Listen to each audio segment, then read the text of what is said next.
Já, velkomin að Rauðaborðinu í eftirmiddaginn á föstudegi. Þá höfum við þessu köllum vikuskamt. Þá fyrir við frétti vikunar og fáum til þess aðstoð frá góðu fólki. Hérna Símon Birgisson sem kennari og leiklistakagagrínandi. Góðan daginn. Góðan daginn. Góðan daginn. Og Vera Wonder Sölvadóttir sem kvikmyndagerðarkona og sjómaður. Já, góðan daginn. Já. Ester Bíbí Ásgeirsdóttir sem ég sé alltaf sem bassaleikara því að það svona flottasta starfstitillinn. Já, ég bassaleikari. Verð alltaf bassaleikari. Tó ég ger ýmislegt annað. Og Svala Magnea Ásgeirsdóttir sem kennari, líka formaður málfrelsis. Já. Heyrðu, sko hvaða stærsta frétt dagsins hérna allavega í Reykjavík að haustið kom? Já, það ekki. Bara haustið mætt. Það bara konur pósta frá leikskólanum, bara að mæta með hlýju fötin eftir helgi og við bara, þetta góða sumar, það bara officially á enda, sko. Já, það alveg sama þó að sé glampandi sól, þá stinningskaldi. Já, það svona mjög svalt. Maður sér það líka á laufunum hérna fyrir utan, ég hef hort á þau í allt sumar, að því að vorið kom svo snemma hérna. Það svona þegar það var fyrir nokkru vikum að sá maður á laufunum þeir skildið ekki, þú veist hvað þetta hanga þarna lengi á greinunum. Þeir hefði aldrei hangið svona lengi á greinunum að því að vorið kom svo snemma. Svo núna kom kuldinn, urðu bara gul og rauð bara þann daginn. Já. Þau voru líka byrjuð að gulna sko í 19 gráðum hérna eitthvað tíman í byrjuð september, bara eitthvað byrjuð að gulna bara, þetta er komið tíminn. Já, þetta er ekki okkar tími sem eigum að gulna, það er bara 80 stig úti. Já. Það er alveg búið að vera ótrúlegt. Mér finnst þetta eiginlega svo fallegt. Ég elska haustin, fyrir utan að ég er náttúrulega lasin, en hérna... Það er samt típist haust líka. Það er haustið. Það er myrkrið kemur. Við elskum að vera lasin. En það er þessi litir. Það er hérna, þegar trén fara að verða svona. Mitt gul og rauð, ég bara elska. Ég líka, og sérstaklega fá sól á þessum tíma. Það er líka svo fallegt, langir skuggar. Sól og stillu, ekki norðanátt. Nei, hún er samt stundum með það. Já. Ég labba hérna í vinnuna, hérna úr bæ. Og það er langar skugga, það er verið að byggja hérna á Heklureitnum. Mér finnst það aðeins svo mikill skuggi, sko. Það er svo langur. Ég hinum meginu við göttuna. Og svo kemur alveg hérna svona langur spölur þar sem ekki sól. Já. Ég er náttúrulega ára Hafnarfirði, sko. Það er alltaf sól, hefur ég. Já, en ég gerði þetta daginn. Þið getið ekki sagt mér, hvaða turn er þetta sem er verið að byggja þarna við hliðina á Skuggakörfunni? Það er svona hár turn eitthvað. Þessi risastóri hái sem er að fara að skyggja allt. Við ætlum ekki að segja það. Þetta er eins og slökkur. Við ætlum ekki að segja það. Við ætlum ekki að segja það. Nei, það er svo skrítið. Nei, þetta er svolítið skrítið, sko. Þetta er skrítið turn. Já, hvað? Ég hugsaði að þetta var fyrir slökkviliðsmenn að æfa sig, að fara svona upp og niður. Ekki spyrja mig, ég er frá Hafnarfirði líka. Þetta eru tveir turnar. Já. Það eru 2 stígahús og svo hérna koma þeir með íbúðurnar. Seinna? Já, þeir eru byrjaðar á því. Þeir koma og þá lokast Hverfisgatan og þá bíða þeir í röðum með íbúðurnar, keyra þangað niður og þær eru teknar og þær eru einhvern veginn hengdar á turnana. Já, ok. Þetta er nýjung. Ég held bara að það var að byggja 2 svona mjóa og mjög háa turna þarna í miðju hverfi. Svo er verið að byggja svolítið í New York. Það eru orðnir rosalega mjóir hérna, hvað heitir þetta? Skyscrapers. Já, skýjagljúfrar. Skulda með kók. Gljúfrar. Gljúfrar. Gljúfrar? Það er það ekki? Gljúfrar er ekki skín. Já, ok, ég veit ekki. Eru við komin í skipurasmál? Ekki láta mig byggja það. Ég þetta sá þess að turna, en já, nei. Já, þú er síðan þess að turna líka. Já. Þetta er svolítið fyndið að segja þetta. Finnst eiginlega skemmtilegast orðið samt vera gímald. Er ekki komið sjónvarpsþáttur? Græna gímaldi. Já, græna gímaldi, þetta er eins og barnasaga eða eitthvað. Já, það er meira að komin er á leiðinni held ég einhver svona fjölmiðl sem á að heita Gímaldið. Já. Sem Eyrún Magnúsdóttir og Auður Jónsdóttir eru að reyna að búa til. Þetta er alltaf orðið hápólitískt dæmi, allt sem tengir sko, maður áttar sig ekki á þessu að þetta er orðið bara hvort úr til hægri að vinstri, bílar og stæðið, þú veist, þetta er alveg rosa pólitískt dæmi. Byggja nýtt hverju og það er bara dystopía, við erum bara í 84. Er ekkert að vera þessast til vinstri en eiga bíl? Ég veit ekki, þetta er bara orðið átakarsvæði. Já, en það sem þú mátt sko, ef þú ert hægri, þá ertu á móti svona almenningssamgöngum. Það mátt ekki verið strætó. Nei, þú mátt ekki verið strætó. Það áttu að vera bíl. Og enginn má fara í almenningssamgöngur, nema unglingar. Þetta er nú tengist hérna kannski umræðu þessara viku sem er svona menningarstríð, en við slum byrja á að því að þið nú formaðu málfrelsis, að það verður að leggja málfrelsið af í Bandaríkjunum. Já, það virðist þeirra.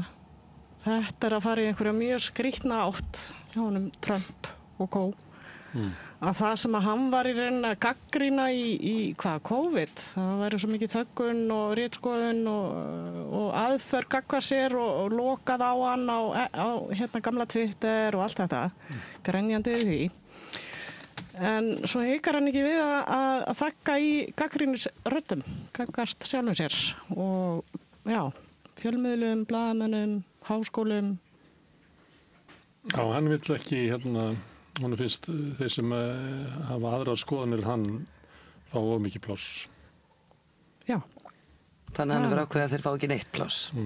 Og ég helst að vera hrættir við að tjá sig sem náttúrulega gríðarlega alvarlegt. Og maður finnur hvernig þetta flytjast yfir á bara til Íslands jafnvel.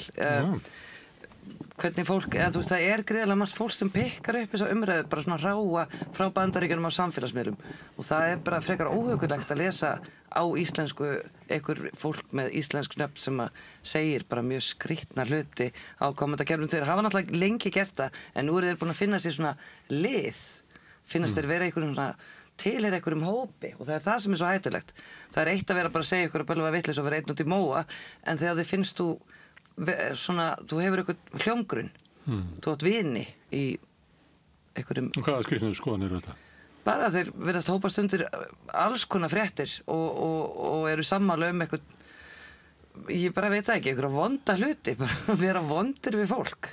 En þetta ekki einmitt, það svona, þetta ekki litli hræddi kallinn, litli hræddi óttaslegi kallinn sem að hefur ekki kannski fundið sér farveg og fær síðan einhvern hljómgrunn í svona hópi og þá einhvern veginn, þú veist, fer hann að hafa ennþá svona meiri radikal skoðanir heldur en hann hafði til að byrja með. Já, og finnur sér svona fylgi í því og það frekar ljótt að sjá að þeir eru hópast undir alls konar fréttir af alls konar fólki og finna eitthvað því til foráttu, þú veist að það sé ef eitthvað hræðilegt gerist, þá voru það útlendingar hvetja bara til ofbeldis í rauninni og það bara mjög, ég veit ekki, mér stendur bara ekki á sama. Já, þetta rosalega svona skautun einhvern veginn og miklu fordómar, finnst mér. Já. Tekið eftir því einmitt með útlendingamálin að allt í einu eins og Íslendingar hafa bara aldrei framið afbrot og aldrei framið morð. Nei. Þetta eru bara vondu útlendingarnir sem að setja allt á hliðina hérna. Það finnst kannski það ekki eins alvarlegt og þegar útlendingar koma hingað til að fremja afbrot. Já, þetta eru svona einhverja staðhæfingar. Ég bara að reyna að reyna upp hvað Það er náttúrulega En viltu taka upp hanska fyrir hvað sagður, hrædda litla kalla? En sko þetta Kimmel-mál er náttúrulega áhugavert. Þetta er náttúrulega bara starfsmaður í einkafyrirtæki sem sagt upp störfum og það kemur af þrýstingi þar sem einn af meðeigundum Disney að þessari sjónvarpsstöð eru ákveður að draga tilbaka útsendingar á stöðinni og minnka þá dreifingarnar 30%. Og þeir takir henni viðskiptalega ákvörðun sem það til að bjarga þessu að segja honum. En af hverju heldur að þeir hafi dreigið, komið með þessi yfirlýsingu þessi sem voru að dreifa þáttunum hans? Já, út af allstöðu við það sem hann sagði. Nei, það að þeir eru í samningum við stjórnvöld að fá leyfi til þess að kaupa fleiri stöðvar og þeir fá ekki að kaupa fleiri stöðvar nema að fá blessun Trump stjórnarinnar og þess vegna voru þeir með þessu afstöðu. Já, ég þekki þetta ekki eins vel þú en náttúrulega samt ágætt að halda þetta til haga að þú veist að það er pínlítið munur þegar einkafyrirtæki tekur ákvörðun eða þegar það eru stjórnvöld. En svo þetta partur af miklu svona stærri umræðu sem náttúrulega bara þessi þögguna menning síðustu ára sem gengur hefur gengið í rauninni bæði til vinstri og hægri og tengist kannski þessu svona hruni og tiltrú á dómskerfinu. Og það náttúrulega eitthvað sem við höfum upplifað hérna í Íslandi að þegar við hættum að treysta dómskerfinu og viljum í rauninni að þeir sem eru einhvern veginn hafa gert eitthvað af sér að þeir þá sé sagt upp störfum, fá ekki að vinna. Það hefur gerst alveg mikið til hægri og vinstri hjá aðilum En gerir ekki greinum á því að ég slaufi þér að því að ég er ósáttur við skoðanirnar og vill ekki tala við þig og hætti að vera vinur á Facebook eða hvort að eins og gerðist líka með Þér var nú bara slaufa eða ekki daginn eins og sósíalista ævintýri Stephen Colbert, hann var rekinn og það var að sömu ástæðu, þá var það móðurfélagið vildi kaupa annað stúdíó í Hollywood og til að fá leyfi til þess að það verður að reka hana mann af því að það verður að sækja leyfi á Trump-stjórninni og það sama gerist með Kimmel. Sér það ekki muna þessu, finnst þetta að vera bara Trump sé svona slaufa, svona svipað og og kannski svona konur að berjast gegn kynbundnu ofbeldi hafa verið að slaufa kollum. Þetta eru náttúrulega ekki svipað, en þeir eru samt að nýta sér það. Þetta verður bara hluti af einhverju slaufunarmenningu. Í tilfelli Kimmels þá er þarna bara einkafyrirtæki sem eru að taka ákvörðun starfsmannahald sitt. Já, en þetta einkafyrirtæki? Þeir eru að fá undanþágu frá samkynnis lögum í Bandaríkjunum að fá að kaupa fleiri stöðvar til þess að dreifa. Og þeir geta ekki fengið þetta leyfi nema að Trump-stjórnin veitið það. Og þess vegna rekaði mannin. Þannig að í raun og veru er það ríkisstjórnin sem ræður. Já. En það sem ég kannski bara segja svona almennt í þessu máli, það er, þú veist, hvaða leið viljum við fara þegar einhver gerir eitthvað sem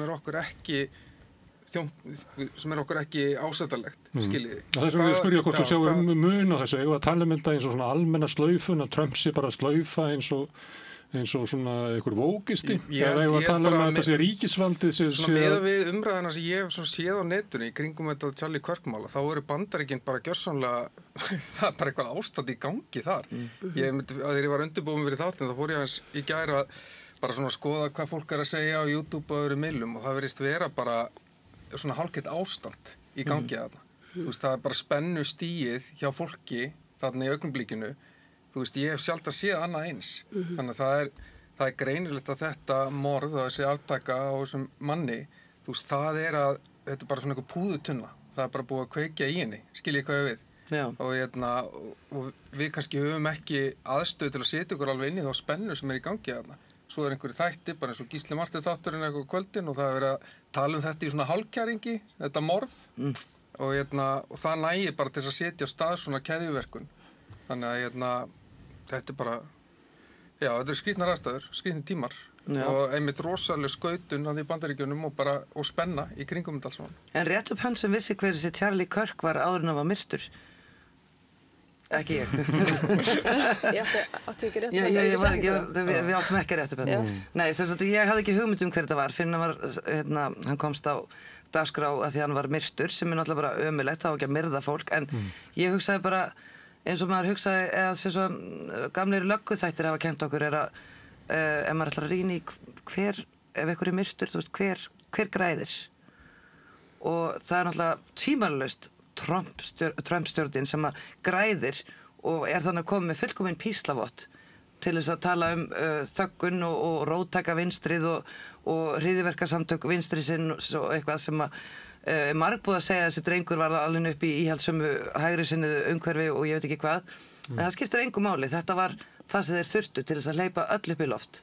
En svo er að koma svo áhugaðara kenningar og ein svona besta vinkonans allavega að hennar sögn, Candace Owens, hinn umdelda, sem ég fíla. Mér finnst hún vinkona morðingjars. Nei, hinn smyrta. Hún birti svona tribute þátt þegar hann var 19 með bara þeirra vináttusögu og þau sem sagt fóru svolítið í sig ykkur áttina. Hún náttúrulega er að gagnrýna Ísrael, hann gerir það ekki, en hún er að benda á að svona undir lokin fram að aftökunni þá var hann farin að tjá sig á gagnrýnin hátt, má segja. Gagnvart, sem sagt, Ísrael.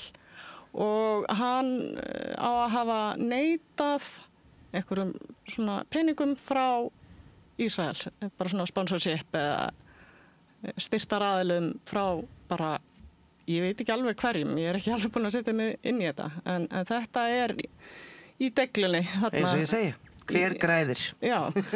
Ég ætla alltaf að auglista bara þeir sem tapa er náttúrulega bara, þú veist, almenningur og þetta er náttúrulega bara, þú veist, enn svona púðutunnan sem fer í gang.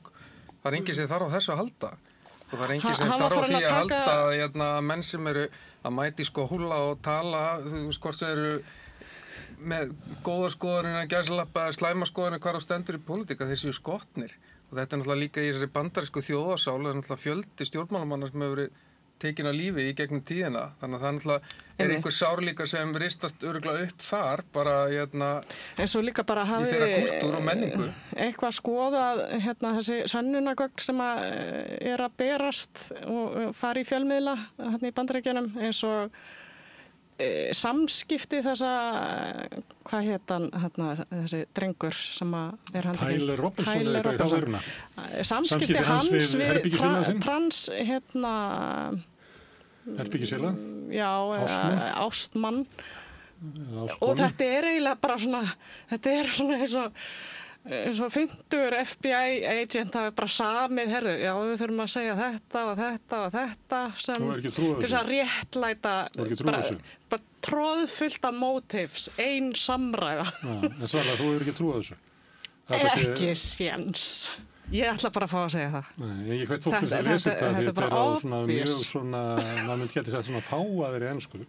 Það er enga slettur, ekkert svona eins og fólk notar oft í samskiptum við sko sér nákomna, það sem að nota eitthvað svona tákn eða þetta er svo samið, Þú er ekki trúið ég bara hvet fólk til þess að lesa þetta. Eða þetta verið samskipti á milli þeirra? Já, bara já, ég ætlaði ekki að gera þetta en þú veist að mikilvægasta er vopnið, en samt á hann að hafa skilið það eftir út í skógi. Hann var að bíða, hann hafði skilið þetta út í skógi og hann í samtalinu, þá var hann að bíða eftir því að fá færi til þess að sækja það því að það er svo mikið fólk. Já, og svo var hann með handklæði sem hann átti að hafa. Hann segir í þessu samskiptum hafa drepið hann vegna þess að hann hefði bara fengið nóg að hatrinu sem að rennur út úr hann. Já, einmitt, og eins og einhver ninja bara upp á þaki að hlaupa og hann á að hafa tekið vopnið eitthvað niður og skipt föt og ég veit ekki hvað. Það fylgtu öllum þessum morðum í Bandaríkjunum, þú veist en það var að gera bíómyndir samsæri morðið á John F. Kennedy og allt þetta. Enda var það samsæri. Já, og þú veist, við erum fljóta dett í þetta til þess að það er allir að spinna, þú veist, hvað henta best, hvaða málstað henta best. Jú, ef hann hefur gert þetta því hann transkæristu þá hentar það málstað okkar hóps vel en ef það hefur gert þetta, skiljið. Þetta er bara, þú veist. Þetta er náttúrulega bara ömurlegt að við séum í því ástandi að vera að ræða samsæriskenningar. Þetta var transkærist. Þegar Trump var skotin í eyrað og er ekki með og sést ekkert á honum og skaðist ekki neitt nema bara leit út eins og Jesú og bara marði kosningarnar og svo gerist þetta. Maður hugsa, ég í alvörinu, hver græðir? Það skiptir máli í allri rannsókn mála. Trump hafi sviðsett skotárásin á sig líka. Þetta sé að Trump hafi sviðsett skotár, láta hendur skjóta í eyrað. Það var bara mjög convenient. Þetta er svo mitt skrýpaleikur, maður getur aldrei vita bara hvað gerðist. Þeir ganga en það gæði sem hann hefði fengið til að gera þetta, hefði ekki hitt og hefði skotið inn í hausinn og dreipað hann. Hann lítur að hafa verið mjög góð skytta. Ég segi svona bara vegna þess að þetta kemur svo gríðarlega vel. Fóru á tungleik. Nei, Símon, ef að kenning hennar að þetta hafi verið sviðsett með Trump, þá skaut náttúrulega enginn. Hann beigir sér niður og svo bara sker hann eitthvað í eyrað, svo komið smá blóð, eða setur tómatsósu. Það er ekkert að skjóta, það er ekki hættan eða afsannir ekki það að þetta sé fals að hann hafi verið möguleik en hafi fengið þetta í ennið.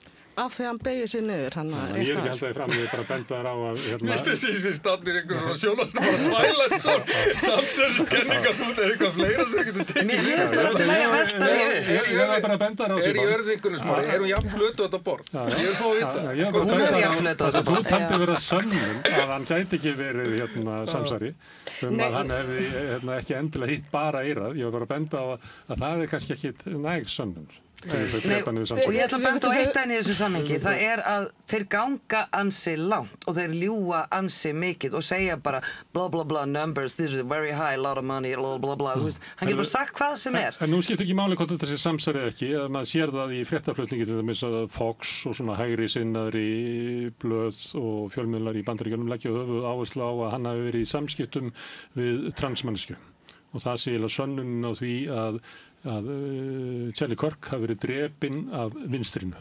Og þetta sér það ekki sömu áherslur í öðrum miðlum, en þannig að það skiptir ekki máli hvort þessi samsærið ekki, að umræðan fer í þessa þarfi og það er það sem að Trump-stjórnin segir og Trump segir sjálfur að þetta sé dæmi linnulaust ofbeldi vinstrisins gagnvart hægrinu og nú þurfum við eiginlega að vopnast og kveða þetta niður og hann er búinn að skilgreina Antifa sem hryðjuverkasamtök, það er búið að reka einn þáttastjórnanda, hann er búinn að nefna 2 sem að munum missa minnuna hérna á næstunni og hafa að þrengja að þessu, þá er búið að kæra New York Times. Já, búið að kæra New York Times og það er búið að opna fyrir svona meiri aðgengi að samfélagsmiðlum svo að þetta fylgjast með samskipti fólks, þannig að við munum sjá handtökur á fólki sem að segja eitthvað á samfélagsmiðlum, við erum öllum líkitum að ganga inn í svona heim. Og fólk þorir ekki að ferðast með símana sína eða, þú veist, þetta er allt saman staðreind og hann er að seilast lengra inn í alls konar svona ritskoðun og einhverjar einræði heldur en nokkur annar hefur gert og við höfum alveg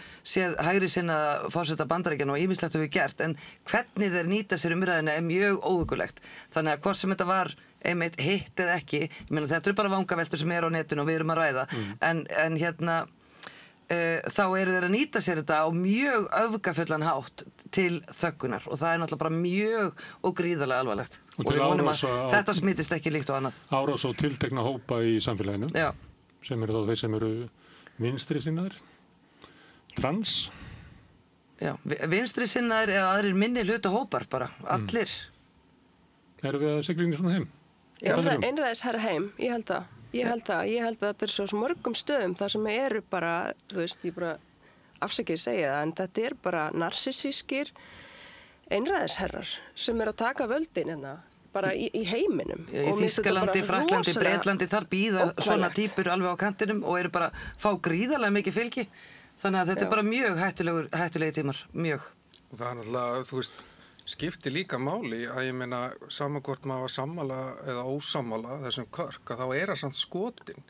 Þar sem hann er að tala við fólk sem er annað sammála eða ósammálunum. Virkilega það í sjálfu sig er náttúrulega þöggun. Sama hvað þú stendur í pólitík. Það er bara einn maður sem að þakka niður. Já, það er bara hvort að ríkisvaldi gerir það einn maður. Það hefur áhrif líka. Já, það er náttúrulega bara samt bara morð eins og eru framin mörg á hverjum degi í Bandaríkjunum. Það er pólitískt morð. Það er betur verið ekki það er túlkað sem pólitískt morð. Gerir ekki greina minn á því hvort það sé einstaklingur sem dreipur ykkur eða hvort það sé ríkisvaldi sem stundar kerfisbundnu þöggun. Ég bara segja að sá atburður að þessi maður var dreipinn er partur af því vandamáli sem við erum komin í núna. Og réttlætir viðbrögð Trump-stjórnarinnar? Nei, alls ekki. Það hefur bara áhrif á það. Þegar þú ert í svona púðutunnu samfélagi og það þarf lítið að gerast, þá hefur þetta áhrif. Við skoðum líka að Trump boða til sín Netanyahu, sem er eftirlýstur af alþjóða glæpadómstólnum, sem Trump vill straffa einhvern veginn. Eða sem sagt, það komið svona sanctions á alþjóða glæpadómstólinn frá Trump. En hann býður Netanyahu að koma og Netanyahu gefur honum styttu af símboða úr gulli sem á að tákna eitthvað sem ég myndi kalla hryðjuverkaárás af því að þetta voru símboðar sem voru látnir springa á víðavangi í almenningsrýmum nálagt almennum borgurum og börnum og 3000 manns særðust í þessar árás. Og þetta er bara gert í Hvíta húsinu, í fjölmiðlum, eitthvað gjöf, takk buddy, þú veist, þú ert our best buddy, stytta á símboða handa þér. Já, þeir leika sér á einhverjum djöfulegum blóðpolli bara eins og þetta sé fyndið og það er náttúrulega bara algjörlega. Og hann var að segja Netanyahu núna í vikunni þegar hann var staddur í Bandaríkjunum I hope you don't have beepers, sagði hann viðstadda. Eins og þetta væri eitthvað svona góðláttlegt grín. Það hætti að gera grín að þessu bara. Þannig að sko, þetta er einræðis. Já. Svo er náttúrulega stóri einræðisherrum einhvern veginn í þessu öllu saman sem að er náttúrulega, þetta er svo skrítið hvernig þetta er orðið að við erum náttúrulega með Rússland og það er náttúrulega hinn raunverulega ógn við okkur í dag, við Evrópu. Já. Ekki eina ógnin, ég myndi segja. Nei, en ég er að segja að Rússland er náttúrulega raunverulega ógnin. Ég las nú bara pistil frá konu sem ég þekki í Finnlandi og þar er bara fólk að vottbúast. Bara vígbúast, búa sig undir bara innrás. Og Danmörk að kaupa vopn, þannig að þar erum við með raunverulegt einræðisríki, það er svo ekki ríki málfrelsi, það er svo ríki þöggun, það sem menn eru teknir af lífi fyrir að vera með skoðanir sem ekki eru þjónalegar höfðingjanum, bara Navalny og fleiri sem eru bara teknir af lífi bara, og aftökur og raunverulega innrás sem er hafin inn í Evrópu, drónaflugur Íslandi, yfir Pólandi, innrásin í Úkraínu og það er auðvitað partur af þessari heimsmynd sem við búum í dag. Það er bara raunverulegt að það getur verið komið bara innrás inn í Evrópu með skriðdrekum og hermönnum. Það er ekkert smá dæmi, sko. Heimsmynd, þetta er ekki raunveruleikinn, heldur heimsmynd. Raunveruleikin eru skriðdrekarnir og dánuböndin í Úkraínu. Já, þessi Já, saga það er er líka mjög dáin flókin. börn víða heim og þau eru af annara völdum og alveg Ég er jafn líka slæm. Gaza, til að dæmis. vinna með konu frá Austur-Úkraínu sem að flúði til Það er ég að miskila, Svíþjóðar. er ekkert stríð í Úkraínu? Nei, nei, Misti nei, ég því? nei. Það er samsæriskenning Nei, í nei, nei, Þú varst til að lýsa Nei, því að það var leiðinni. Nei, ég alltaf bara hugsaði bara, ó, sagði ég eitthvað sem ég Nei, aldrei ég hugsaði. bara sýna Simon, þú lýstir aðhliðina stríð málinu. Úkraínu eins og það var leiðinni til Austfjarða. Nei, Þess að það væri yfirvofandi ógn sem Já, að inn í vera. Evrópu. Já, en sko Já, þetta er svolítið það sem mjög gerist. það deilt hvort að Rússa sé að ráðast inn í Finnland. Það var kona Já, að flýja Það er til ekki alveg Svíþjóðar hægt að fyrir tilkynna það bara 20 árum sem síðan almælt tíðindi. út Nei, af ok, því já. að fólkið þarna er búið að vera offsótt í að minnstakosti 20 ár. Bara kona sem ég er að vinna með, hún er frá Úkraínu en hún talaði rússnesku og þá var hún offsótt og bara, þú veist, lögði einelti í heimalandinu sinni af því að það eru búin að vera átökarna í að minnstakosti 20 ár. Aðferð gagnvart fólkinu sem að býr í Austur-Úkraínu af því að það er svo ólíkt Vestur-Úkrænumönnum sem tala úkraínsku og eru bara með... Þannig að Putin er bara að gera rétt með því að frelsa... Nei, ég er ekki að segja Nei, það. það er Ég enginn ekki að segja Hvað það. er þetta að segja? Það er bara verið að segja þetta sé ekki svona einfalt. Þetta er ekki svart eða hvítt. Ég er bara að segja, það er undanfari, alveg eins og það er undanfari fyrir 7. október í Gaza, það er undanfari. Þú veist, það er einhver saga sem er búin að eiga sér stað fram á okkurum tímapunkti. Það er saga sem er náttúrulega bara til Sovétríkjanna, Af því að þú bara ert fyrir- kvikmyndagagnrýnandi, þá hlýtur að geta borið kennsla á þegar að fjölmiðlar eru eiginlega bara, segja bara go, action og allt í henni bara er komin eitthvað nýtt narratív í fjölmiðla af einhverju frétt sem á bara að blasta, skilur. Þetta er eins og bíómynd. Finnst þið líklegt að Rússar ráðast inn í Finnland? Finnum finnst það líklegt. Ég er að spyrja þig.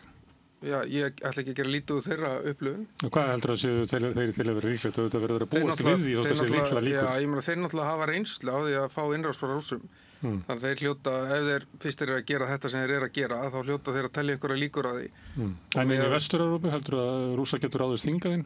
Ég held að það hlýtur að vera markmið Pútins sem maður hefur svona lesið að leggja í rauninni aftur undir sig ríki sem tilhöru gamla Sovétinu. Hvað lastu þetta? Á internetinu. Samastað og þú lest allar samsæðiskenningar það. Grunnlega, ekki? En mér langar bara að sjá líka Hvenær hvernig... líst þið Pútín þessu yfir? Ég bara er að segja tilfinning mín sem maður hefur með það sem maður hefur lesið er að þetta hljóta snúast það að endurheimta og hann tala mikið það og hefur gert síðust ára að tala að endurreisa Sovétríkin og Hann er ekki mikið talað um það. Ég bara veit ekki hversu mikið hann hefur talað um það. Nei, það eru margir sem hafa sagt að það sé hans fyrirætlan. Ég skil, ok. En sko þessi... Hver er hans fyrirætlun þá? Maður getur ekkert Nei, ég vita meina, hvað þetta er þessi svo klikku kallar túlkun. að gera. Já. Það er ekki þetta að vita. Nei, en svo líka þú segir eini klikkaði einræðisherran eða aðal klikkaði einræðisherran en ef við ímyndum okkur að það sé bara Finnland sem að sé að umkringja Ísrael, það er frekar hættulegu staður til að vera á. Að finna sér ráðast inn í Ísrael? Nei, ef við ímyndum okkur að það heiti Finnland, Já. öll löndin sem að liggja upp að Ísrael. Já. Hefur þá meiri samkennd með löndunum sem liggja upp að Ísrael? Því að það er ógnarstjórn í gangi að þessi öfgahyggja að sprengja bara allt í tætlur í kringum sig að því að þú ert svo hræddur og ætla bara að taka allt yfir. Það er ekkit minna ógeðslegt þó að það sé ekki Finnar. Skilurðu mig? Já. Ef við reynum að ímynda okkur að okkur þykir jafnvænt alla á jörðinni, Já. sem að náttúrulega er ekki staðreynd. þykir. að þá er gott að setja hlutina í það samhengi að þú veist, þetta er gríðarleg óhæfuverk sem að Ísrael er búið að vera að fremja og í gríðarlega langan tíma og mikið lengur heldur en 7. október þeir eru búin að sprengja bara reglulega að senda sprengjur til Libanon og Íran og bara hver sem það langar að senda sprengjur og þú veist það byrjaði ekkert neitt 7. október og innrás Rússa í Úkraínu er skelfileg og það er enginn að gera lítið úr því hins vegar er búið að halda því að okkur narratífin eins og hún talar að þú veist það sé það eina sem við eigum að hugsa og það var bara haldið að okkur bara alveg út í hið óendanlega. Það er nefnilega mjög áhugavert að sjá hvernig narratífin er einmitt stjórnað. Ég menna hér eru við búin að vera að tala hálfan þáttinn Charlie Kirk sem ég vissi ekki hver var bara fyrir viku síðan. Hvað með 680.000 mann sem hafa verið drepin á Gaza af völdum Ísraels? Ég meina, er það búið? Ég var að halda áfram að tala um það. ekki verið að breyta alltaf narratífinu að við eigum að vera hrædd okkur sjálf og bara meðan ætla þeir bara að leggja þetta allt undir sig og byggja svo upp og hvað var þeim að hata ef þeir hatast svona mikið við flóttamenn allt þetta hægra lið þannig Trump og aðrir nýnasistaflokkar í Evrópu og eitthvað svona eiga sameiginlegt af hverju vilja þeir þá leggja heimilið þessa fólks í rúst þetta fólk þráir að vera heima hjá sér það alveg á hreinu Já, það vill ekki fara sko en mér finnst það sem að eiga sér stað í dag með þessa narratífu eða sögugerð í rauninni bara eiginlega ekkert frábrugðin seinni heimsstyrjöldinni og það sem Hitler var að gera þegar hann var að nota Leni Riefenstahl til þess að taka upp bara hver þá Hitler og hver Mussolini áróður þú veist þarna voru náttúrulega sjónvarpið var nýtt og þessi tækni var ný þannig að þetta var algjör bylting að geta hort á einhverju svona þjóðernisrembur bara við ætlum og þau eru og allt þetta og það að vera að réttlæta svona manufacture concept réttlæta einhverja viðurstyggilegar gjörðir Já, þarna hefur við Leni Riefenstahl en í dag höfum við miklu meira en það sem við höfum á móti núna að við erum á upplýsingaöld og við erum að sjá þetta í beinni útsendingu á símanum okkar. Við þurfum einhver skýrslu frá Sameinuðu þjóðunum til að vita hvað í gangi og bregðast við. En fólki sem er ekki að fylgjast með í símanum sinum, það er að láta mata sig af narratífinu sem er réttlæting og mér eins og bara Charlie Kirk morðið og bara margt af því sem er að gerast og mér finnst Trump og Netanyahu vera svolítið í farabrotti með þetta bara. Það er að búa til réttlætingar fyrir hatri á múslimum. Hatri á palestínumönnum, réttlætingar fyrir því að Ísrael eigi bara að klára þetta landsvæði og búið til spilavítið þarna eða hvaða nú er sem að Trump vil fá að gera þarna. Það er einhvern veginn matað okkur með einhverjum hugmyndum til þess að bara fólki á að finnast þetta réttlætanlegt. Og það er alveg sama hvað við sjáum á alls konar miðlum, það sem við vitum sjálf sem almenningur og við bara getum reiknað út, það skiptir engu máli við að samt narratífan bara eitthvað allt annað. Og það er alveg sama hvað við reynum að hrópa okkur hás, þetta er bara samt eigum við að hugsa einhvern veginn öðru sig. Og það er frekar óhugulegt að sjá það gerast núna á þessari upplýsingaöld eins og segir. Hugtakanótkunin er að þegar þessi frelsisfloti sem er að leiðinni til Gaza. Frelsið. Það er Freedom Flotilla með Gretu Thunberg og Kó sko. Svona frelsisbaráttu fólk sem er óvopnað og er með bleiur borð og einhvern mat. Þetta er svona tákgrænt gjörningur hjá þeim. En Ben Gvir er búinn að gefa það út að hann vilji láta terrorstimpla þennan leiðangur.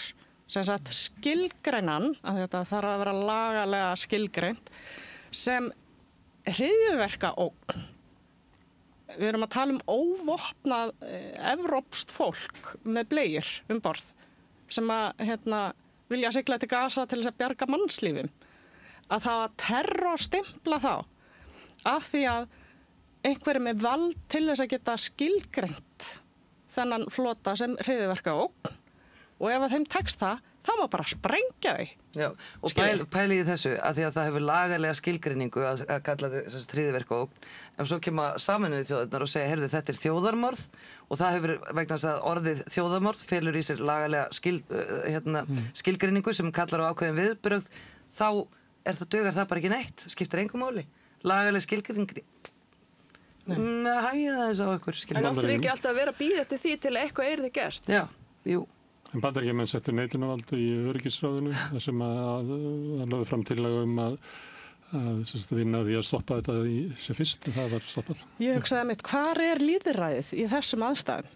Þegar að og hvar er bara allur heimurinn er búin að kjósa og svo kemur eitt land og bara nei og þá var það ekki hægt. Og ofbeldi sem þú myndist á áðan eins og til dæmis að þeir ráðist þarna gegn starfsmönnum Haag og Haag starfsmenn geta ekki ferðast til Bandaríkjanna og þú veist, einstaklingar innan Sameinuðu þjóðanna eru bannaðir í Ísrael og Bandaríkjunum og þú veist, við erum komin svo langt út fyrir það sem telst eðlilegt í einhverju pólitísku umhverfi og einhverju sáttmáli sem að við höfum talað okkur trúum að við búum við. Þannig að þetta þú veist, það er þar sem við erum komin út fyrir alla línur. Þess vegna er þetta að fara að tala samsæriskenningar og leikþætti og alls konar vegna þess að við erum komin út fyrir allt sem að telst einhvern svona siðleg stjórnmál. Þið talið Gaza út frá viðbröðum Trump-stjórnarinnar við morðinu á Charlie Kirk. Að segja það sé verið að nota, og það náttúrulega þekkt í sögunni að það notað svona viðburðir og tengjast ekkert viðburðum sjálfum sér. Það bara hvort að sé hægt að nota þá til þess að ná einhverju tilteknum árangri, sem meðal annars til þess að kæfa niður gagnrýni á Ísrael innan Bandaríkjanna. Að fá tæki til þess að skilgreina það sem eru áköfust í mótmælum til þess að þakka niður í þeim, banna mótmæli á háskólalóðum og annað slíkt. Þetta bara pottþétt liður í því. Er ekki bara að vera að afvegaleiða umræðina? Afvegaleiða og skilgreina fólk sem mótmælir sem einhvers konar hryðjuverkamenn, að fólk bara, fólk líði eins og það sé bara með sokk í mununum. Þú veist, þú mátt ekki tala því það er hættulegt. Mér finnst þetta bara að vera að slá fullt af flugum í einu höggi.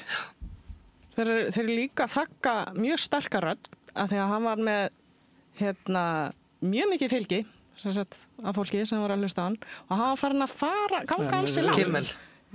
Nei, Charlie Kirk. Þá þú ekki ráð fyrir því að hann hafi verið drepinn af einhverjum sem að vildu þakka niður í hann vegna þess að hann stóð ekki með Ísrael.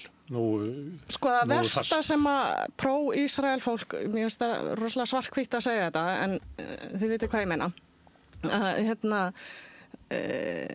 Sko þeir vilja alls ekki að þessi hópur fara efast bara síonista og Ísrael-narratífið. Eins og ákveð merki að gæti orðið klofnaður innan makarhefingarna, eins og Tucker Carlson gagnrýninn á... Hefur það ekki verið í gangi núna på síkast, þessi klofningur? Aðeins vaxandi, sko. Þess vegna hugsaði að Charlie Kirk-morðið er aðeins of tákrænt. Það kemur daldið mikið á réttum tíma. Þú veist, áður segja, ég ætla ekki að segja að hann hafi verið myrtur af stjórnvöldum, en þau eru að nýta sér það algjörlega 100% og það kemur á mjög réttum tíma. Nema fyrir Charlie Kirk, þá kom hann ekki á réttum tíma. Nei, áfrekar óþægilegt fyrir hann. En þið talar eins og almenningu sem verið að þakka niður í almenningi. Maður sér samt að í Evrópu að þá er svona að snúa soldið á sveif, öfugasveif. Maður sér það bara í meginströmsmiðlum að það eru harðari gagnrýni á Ísrael. Evrópusambandi neyðist til þess að endurskoða viðskiptasamninginn vegna þess að það er stofnanir innan Evrópusambandsins sem hafa skilgreint þetta sem glæpi. Og þá er ekki hægt að halda því áfram, það er bara samkvæmt. Og ég veit ekki hvernig þið munu ganga að fá allar þjóðir til þess að samþykkja það, en það er í gangi. Og maður sér það svolítið svona í umræðinni að þá verið að kemur meiri fréttir af þessum ráðurum sem er að tala hvernig þið ætla að deila fasteigna landi á Gaza á milli sín og Bandaríkjamanna og við þurfum bara að stefna að gera eyðingu og ég skal vera böðullinn og öllu þessu ummæli sem að voru, þessi menn eru búin að segja þetta í 2 ár. Og það var aldrei fréttnæmt. Það er ekki fyrir núna sem að þetta er byrjað að koma fram í svona meginströmsmiðlum. Það er bara nú er skaðinn skeður. Það er alltaf líka miklu eðlilegra eitthvað svona stór hreyfing, þú veist, eins og Evrópusambandið eða annað, myndi sér einhverja línu í þessum hlutum. Mér þess fundist þessi krafa á, nú í listinni, krafa á listamenn að taka afstöðu, þú veist, á Friðrik Ómar að taka afstöðu í hvort hann er að fara að syngja í Eurovision eða Hera eða eitthvað, eða Reykjavíkurborg að setja viðskiptaþvinganir á Ísrael. Þú veist, þannig ertu komin... Hvað er þetta svona ákvarðan þessu teinar? Ég var að segja það. Mér finnst eðlilega að þú veist, þú ert komin út... Já, bara í svona stærri eða eins og við verið talað þú veist, að setja ekki á herðarnar á einhverjum einstaklingum eða stofnun og frekar að utanríkisráðuneytið eða íslenska ríki myndi sér einhverja stefni í þessu. Af því þú veist, þetta orðið ógeðslega erfið umræða. En af hverju myndar íslenska ríki sér ekki stefni í þessu? Einstaklingum má alveg gera það. Nei, ég er alveg sammála það ætti kannski verið að RÚV og einhverju aðrir hefði átt að bregðast við mikið fyrir. Þeir bara ljóta þeim að setja okkar listamenn í þá stöðu að vera einhvern veginn að standa með á móti þegar þeir eru bara tónlistafólk. Alltaf svona einstaklinga sem kannski hafa bara, þú veist, langar að fara að syngja einhver staðar. En hins vegar hafa líka listamenn, þeim hefur bara hreinlega ofboðið svo gríðarlega að þeir hafa staðið með Palestínu, líka bara til dæmis eins og Níkap í Bretlandi og núna fleiri á Emmy-verðlaununum og aðrir sem eru, þú veist, og þetta fólk er að taka það á sig að þau mega ekki ferðast til Bandaríkjanna og það er mjög erfitt fyrir stóra hljómsveitir sem hafa alla sína afkomaði að halda áfram að fá að vera stóra hljómsveitir og núna þegar Spotify selur alla tónlist og slikk að þá eru tónleikaferðir alveg gríðarlega mikill hluti af því sem þau þurfa að gera og nú verið að banna þessu fólki að koma til Bandaríkjanna. Núna er til dæmis líka mjög margir tónlistamenn að segja sig af Spotify í kjölfarið. Af því að þeir eru búin að taka sig stöðu gegn þjóðarmorði og þá, en þeir eru náttúrulega þeir eru hljómsveit sem búin að vera alveg greiðlega lengi, þeir eru búin að greiða alla peningana sína á, skilurðu, þetta er líka mjög erfitt að vera listamaðurinn sem er ungur, þú veist, að ætla bara að fórna öllu, en ég myndi segja að við myndum samt þakka þeim fyrir svona, ég ætla að kaupa plötur hjá þeim sem að En ef við horfum á til dæmis segja eitthvað, en það er áhætta, er það sem ég er að segja. Ef við horfum á baráttuna gegn aðskilnaðarstefnunni í Suður Afríku, þá varð hún til þannig að fyrst meðal einstaklinga, svo meðal annars konar félaga og fleira, það var mjög seint sem þetta fór upp í sko ríkisvaldið. Þannig að ég held að er það raunhæft að við bara bíðum eftir því að sko ríkisvaldið og alþjóðlegar stofnanir takist ákvörðun áður en að við hreyfum okkur. Nei, það eru einstaklingarnir sem setja þrýsting á stofnanir. Þetta hefur alltaf keyrt áfram að einstaklingum 10-20 ár. Það er ekki svo að þetta sé bara að byrja núna andstæðan gegn Ísrael, sko. Þú segir andstæðan gegn Ísrael.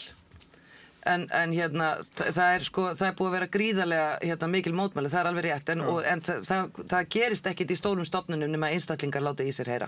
Þannig að það er þrýstingurinn sem er réttlætanlegur á listamenn. Það er þannig. En hins vegar finnst mér að RÚV áttu aldrei að setja þetta fólk í þessa stöðu. Það er mjög hallærislegt. Það er svona popular culture áhrifavald líka sem er ekkit síður mikið vald og stjórnvöld. Allavega þegar kemur að því að móta almenningsálit. Eins og þegar Madonna allt í einu, 2 árum seinna, bara heyrðu, Pávinn, geturðu farið á Gaza að bjarga bennanum? Þá allt í einu opnaðist einhver flóðgátt af samúð hjá fólki, allavega aðdáendum hennar. Það kannski myndaðist einhver klapningur, ég veit ekki.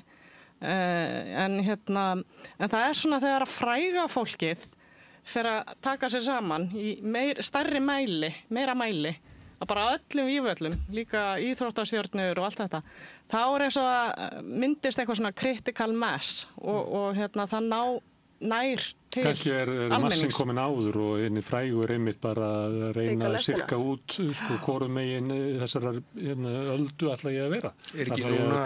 Cantona var komið flottar eða? Er ekki núna þjóðurnar einn á fætur annar að segja við förum ekki í Eurovision ef Ísrael verið með? Það er konar núna einhverja 4-5 þjóður og þá... En nú er líka íþróttafólk að segja bara af hverju eru þeir ennþá að keppa og alls að setja liðin í þá stöðu að þurfa að keppa móti Ísrael og... Já, íþróttafólk náttúrulega bara af því annars dertaðu bara úr keppni, þetta er náttúrulega mjög alvarlegt líka. Þeir eru líka bara óttast öryggi sitt. Það var náttúrulega þessi hjólreiðakeppni það sem kom þessi mótmæli og það bara varð uppi bara kaos. Þannig að þú veist, það er farið að hafa áhrif bara öryggi keppenda að hafa ísraelsk lið meðal keppenda. Það er ekki hægt að... Ábyrgðin er samt hjá Ísrael, ekki okkur. Ég var ekki að segja hvað ábyrgðin var, ég er bara að segja að sú staðreynd að ísraelsmenn séu þarna dregur af sér þessi mótmæli og veldur þessu dæmi sem og þá segja ég bara, þetta gengur ekki lengur. Það er bara þannig. Þeir þurfa náttúrulega að gera eitthvað í mann, Ísraelar. Já, en það er með heila þegna þjóð sem finnst hún ekki hafa gert neitt rátt. Hvernig ætlar að vinna með það? Já. Það sem við þurfum að gera, við erum lítil þjóð. Við erum ekki tekið neina afstöðu, neina skýra afstöðu. Við erum að bíða, svo kemur þessu skýrsla og við erum ekki búin að gera neitt ennþá. En við höfum það svo rosalega gott. Við erum ekki til að fórna einni kvöldstund sem er þetta Eurovision-dæmi eða einhverjum fótboltaleikjum eða handboltaleikjum eða whatever sem þetta er. Mér finnst við hafa það bara svo rosalega gott að við erum ekki til í að taka afstöðu eða mér finnst þetta svo mikil heigulsáttur. Mér finnst þetta bara að vera svo mikil heigulsáttur, ég geti ekki, ég á alveg erfitt með að horfa á þetta. Ég hef ekki kveikt á fréttunum. Þetta stangast á við lög, af því að í lögum segir að ef það er frammi þjóðamorð þá ber okkur að gera allt sem okkur veldur til að stoppa það. Já. Það að liggja á ströndina meðan að fólk er að drukkna, það er ekki boðleg hegðun. Nei, það er ekki boðleg hegðun. Nú verið mjög öflugt í fréttum af ástandinu á Gaza. Það er ekki hægt að sakast við þá. Ég er að tala bara... Mikla fréttir. Mikið af Netanyahu er bara með ræðu í hverjum einasta fréttatíma, búið að vera í 2 ár. Sem segir bara allt er kjaftaði. Nei, bara af öllum fréttum, mannfalli og árásum orðið, það er náttúrulega hver einasti fréttatími. Narratífið hefur samt alltaf verið, já, þetta er hræðilegt að Gaza, en Netanyahu segir að Hamas voru þarna. En af hverju eru við ekki búin að setja viðskiptabann á Ísrael? Af hverju eru við ekki búin að taka þátt í kærunni frá Suður Afríku hjá Alþjóðadómstólnum í Haag? Af hverju eru við ekki búin að þessu? Þorgerður Katrín segir að þessi verið íhugað og gæti gerst í október. Fyrst þá við myndum bara senda inn greinagerð í janúar, en núna er degla í ríkisstjórninni. Við erum bara verið að íhuga þessa hluti svo lengi. Þau eru bara að teika hinn Norðurlöndin. Hún er bara að fylgja vagninum frá Noregi og Danmörku. Já, hún hefur sagt að hún vil ekki marka ný spór. Hún vil bara ganga í spór sem aðrir hafa stíð. Skynsemispolitík einhver. Já. Það er nú ekki alltaf skynsamlegt að vera Bara mér finnst mjög Stundum er skynsamlegt að vera fallegt og fremstur. flott að marka nýspor í þessum málum. Ekki síst bara gagnvart eigin þjóð, Já. að virða eigin þjóð, að sem sagt, hlusta á eigin þjóð og bara geta verið stoltur það Íslendingur. þannig- Þó að Ísland sé ekki að fara að breyta neinu þarna per se, þá er þetta samt bara prinsipatrið. Þetta er prinsipatrið, bara 100%. En svo kannski henni til varnar, þá kannski finnst þeim við búa við ógnarstjórn Trumps að við myndum bara lenda í 50% tollum eða ég veit ekki Já, hvað. þá erum Það við er komin ótti. undir stjórn einræðisherrans. Já, ég veit og það er kannski bara einhver raunveruleiki Já, sem að... má ekki styggja Bandaríkin af því að vondi Rússinn gæti ráðist á okkur, þá þurfum við Bandaríkin. Já. Þetta er Þá erum plottið. við komin inn á tíma sem er spurningin er það skynsamlegt að vera heigull eða hugrakkur? Já. Já, en Ég myndi meina, segja hugrakkur. Við sáum hérna, Ég hef svolítið hugsað þetta líka öðruvísi að því maður er að horfa á allar þessar stríðsfréttir eins og Úkraínu og þessu og við erum kennarar, ég er kennari og ég hugsa oft þessa krakka sem ég er að kenna sem eru, þú veist, 2-3 árum yngri en krakkar sem eiga að vera kallaðir í herinn, til dæmis, bara í Rússlandi og Úkraínu og þessum löndum, mæta með byss út á vígvöll og skjóta einhvern. Og Ísrael.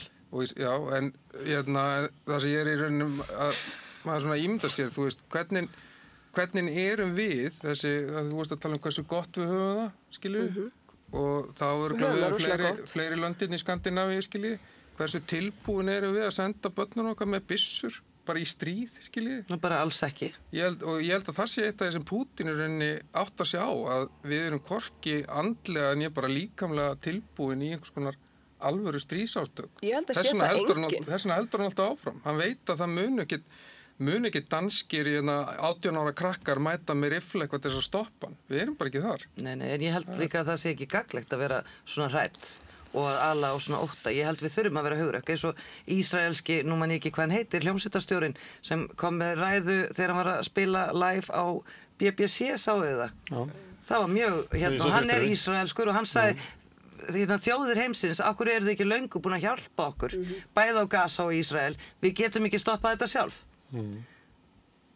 Og okkur erum við ekki búin að því? Akkur eru ekki búin að því? Mér langar samt að segja að það er hræðslu áróður í gangi. Ég Ég var heim í orku Svíþjóð og Svíjar hafa verið friðarþjóð, óháð þjóð, stolt yfir því. Svo bara á einni nóttu þá fórum við í NATO í Svíþjóð. Að því að Rússagrílan er búin að vera í fréttum bara frá því að Úkraínu stríði hófst, allavega officially, það var stríðarna áður líka. Þannig að það er hægt að knýja allt í gegn með hræðslu áróðri. Þá voru hugmyndir að NATO hefði aldrei verið sterkara þarna þegar Svíðarnir voru. En það myndi líka enginn segja það í dag að NATO hefur aldrei verið sterkara, það hefur aldrei verið veikara, það eru klofna, Bandaríkin eru hugsalega bara draga lappirnar inn í því og NATO hefur aldrei verið veikara. Bara næsta dagskrá núna, það eru Norðurlöndin. Nú er bandaríski herinn kominn til Svíþjóðar, þeir eru í Svíþjóð. Og í Finnlandi. Og náttúrulega, þið sjáu fyrir ykkur landafræðina, sko, Finnar eru upp við Rússland. Þannig að þar á eftir að verða nýtt proxy-stríð ef þetta heldur svona áfram. Og mér langar líka bara að snúa dæminu við. Eru Rússar með það sem myndi samsvara NATO base upp við Bandaríkin? Nei.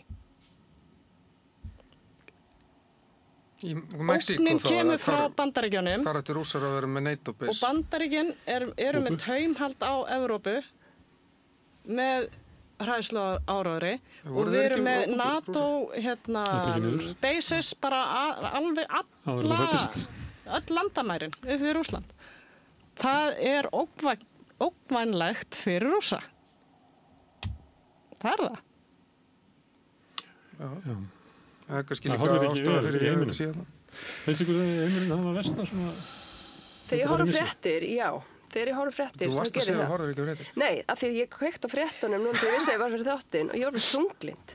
Ég bara sá að Danmörk er að vígbúast, þetta er að gerast, einhver Charlie Kirk og þú veist, ég get ekki. Gríðalegir fjármunir er að fara núna í vopnakaup, ég minna það eru bara allir styrkir til menningamála og allt eru bara nú að bara kaupa Burt með vopn fyrir allt menninguna, draslið. kaupum vopn, Já, ég meina nýbúumst, þetta er verum auðvitað mjög tilbúin. þunglindislegt. Þróunar samvinna lögðu af eiginlega. Trump í Bandaríkjamenn hafa gert opinberum heimsóknum að fá Sameinuðu hérna þjóðirnar eru að liðast í sundur. Nei, það er eitt sem er Lúðrasveitina. merkilegt að það var að vera að tala þingmannanefnd að búa svona öryggistefnu Íslands og þegar maður les það var ekkert sko mögulega góð samskipti við þjóðir.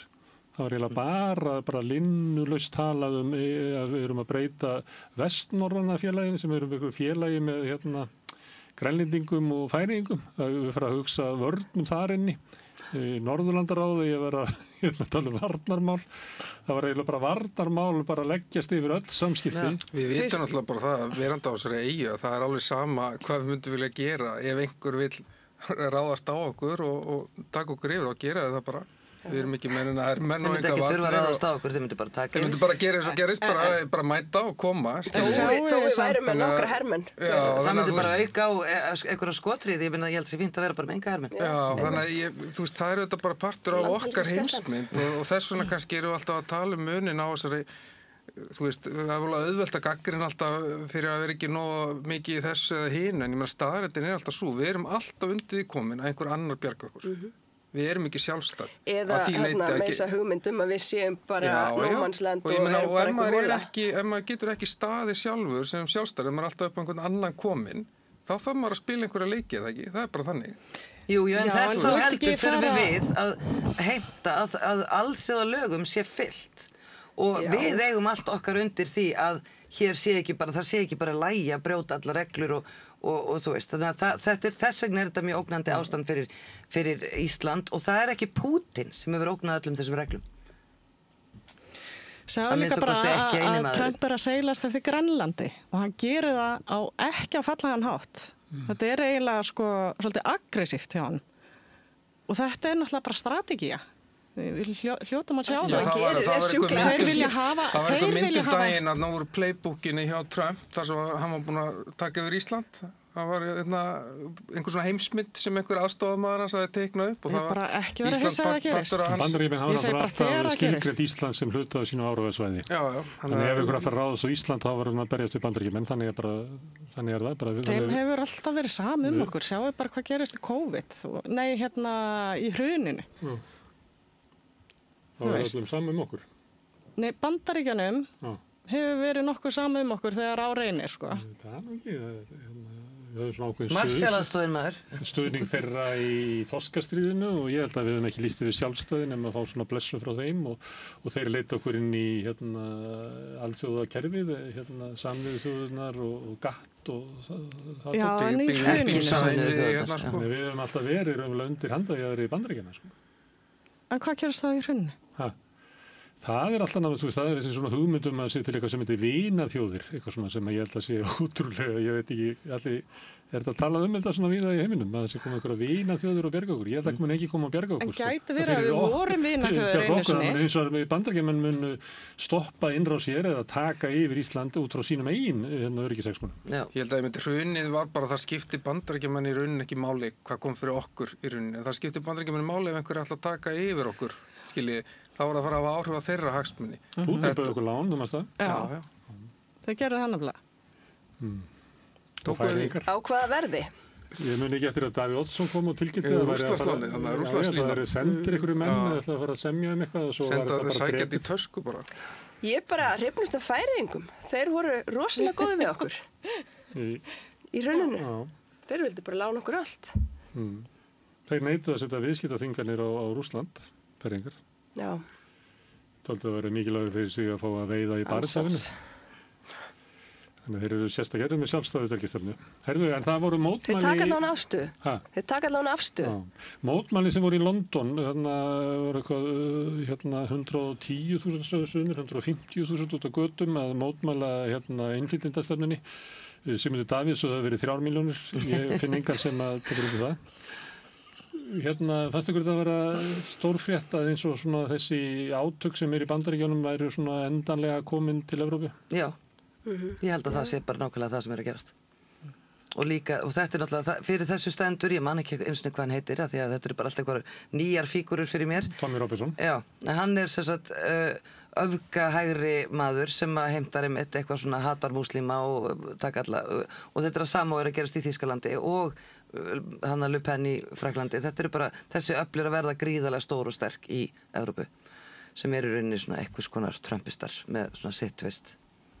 Já, ég meina, ekki líka á Íslandi, það nú byrja svona austurvallar mótmæli hjá þeim sem hafa harðari stefni í útlendingamálum.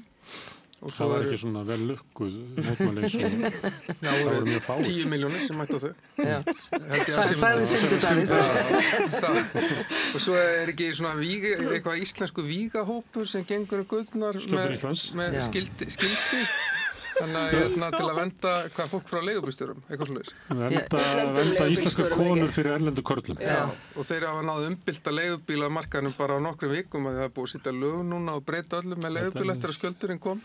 Já, ég veit nú ekki, ég ætla ekki að gefa þeim það. Það er kannski allt í lagi, að það má alveg laga til það, sko. Já, en svona, það er líka hann að sletta, þá er þetta náttúrulega partur af að þessar mismunandi stefnir að vera sýnilegri.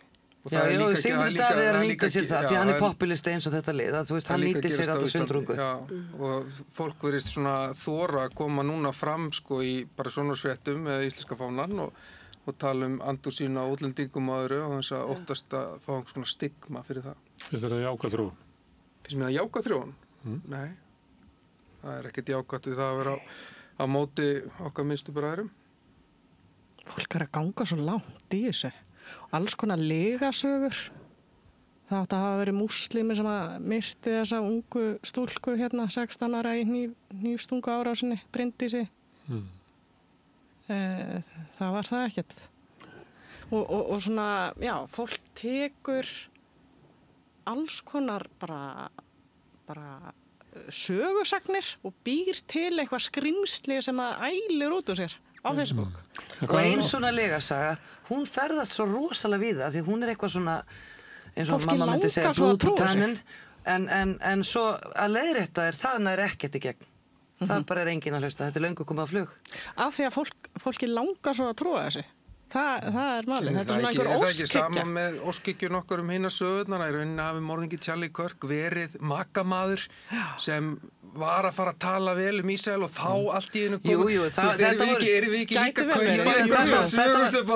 þetta var samt bara kenning, að því við erum að hugsa át frá því sem er staðreynd, sem er að það er verið að nýta sér það. Já, það er staðreynd, hins vegar var hitt. Þetta er á báða bóa, allar þessar falsfréttir og sögursagnir ganga þvert hægri vinstri út allt. Þú veist, við erum alltaf að elta eitthvað slúður og eitthvað rugl. Já, sumt er staðreynd og sumt eru vangaveltur og það er allt í lagi að halda því til haga. Maður þarf allavega að skoða hlutana áður en að maður gerir upp hug sinn. Þetta er að fólk getur trúað heim á þessu, en síðan er það þeirra stjórnvöld akta á tiltekna narratífu og svipta fólk málfrelsi og svona. Það er svolítið munur á því, hvort það séu bara ýmsar skoðanir í samfélaginu eða hvort það sé kerfisbundið verið að berja niður fólk og skoðanir. Og svo er bara líka það að þú þarft að í raun og veru lesa því í gegnum fjölmiðla. Þú getur ekki trúa hverju sem er. Það er bara frumskógur að fara að skoða hvað er í gangi. Ég er einmitt áskrifandi af mokkanum og reyna að fá hann helsta fróðleik með því að fá brentmiðlinn bara sjóðandi heitan á mótana.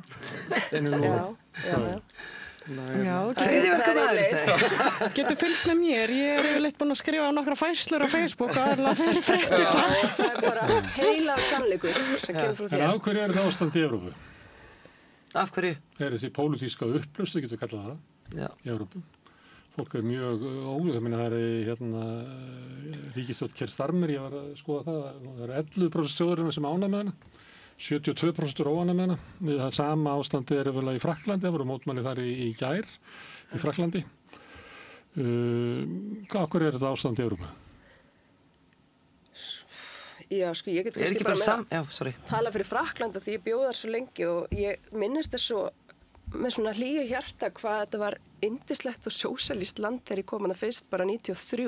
Þá flutti ég til Frakklands og það var svona bara Frakkland hafði alltaf tekið rosalega vel til dæmis á móti mér. Ég er útlendingur, voru reyndar ekki komin í Schengen þegar ég fór til þess í háskóla og ég var alltaf bara svona hissa hvað í raun og veru kerfið þeirra er gott og svo núna það er búið að breyta þessu öllu og Frakkland hefur bara breyst rosalega mikið bara síðan 10 árum. Fólk ekki ánægt með Macron, til dæmis. Hann búinn að skipta forsætisráðherra, held ég hvað, var það 7 sinnum síðan í hans forsætatíð. 5 forsætisráðherra búinn að vera síðan 22 og 3 á síðastlinnum, 12 mánuðum, held ég. Og þessi verður líklega ekki meiri svona 3 mánuði. Ég held bara að ná saman ríkisstjórn. Ég held að ná ekki saman ríkisstjórn eða fjárlögin verða ekki samþykkt, en ég held að þetta sé líka bara að það er svo mikil eins og hvað orðnotaður, púðutuna. Já. Svo stór púðutuna. Og ég finna bara, ég kem til Frakklands, til Parísar kannski, það er ólga, ég finna hana bara líkamlega, sko, þegar ég bara lappa göturnar. Þetta er allt annað. Og ég held að þetta sé, grunnurinn á þessu er náttúrulega bara þessu misskiptingu auðs. Og þá er, þegar ríkari verða ríkari, og þá verða allir brjálæðir, en það er alltaf takið eftir, útlendingum er yfirleitt kentum og það sam að gerast hér. En þessi óvild, finnur hana þegar þú færði til Frakklands núna?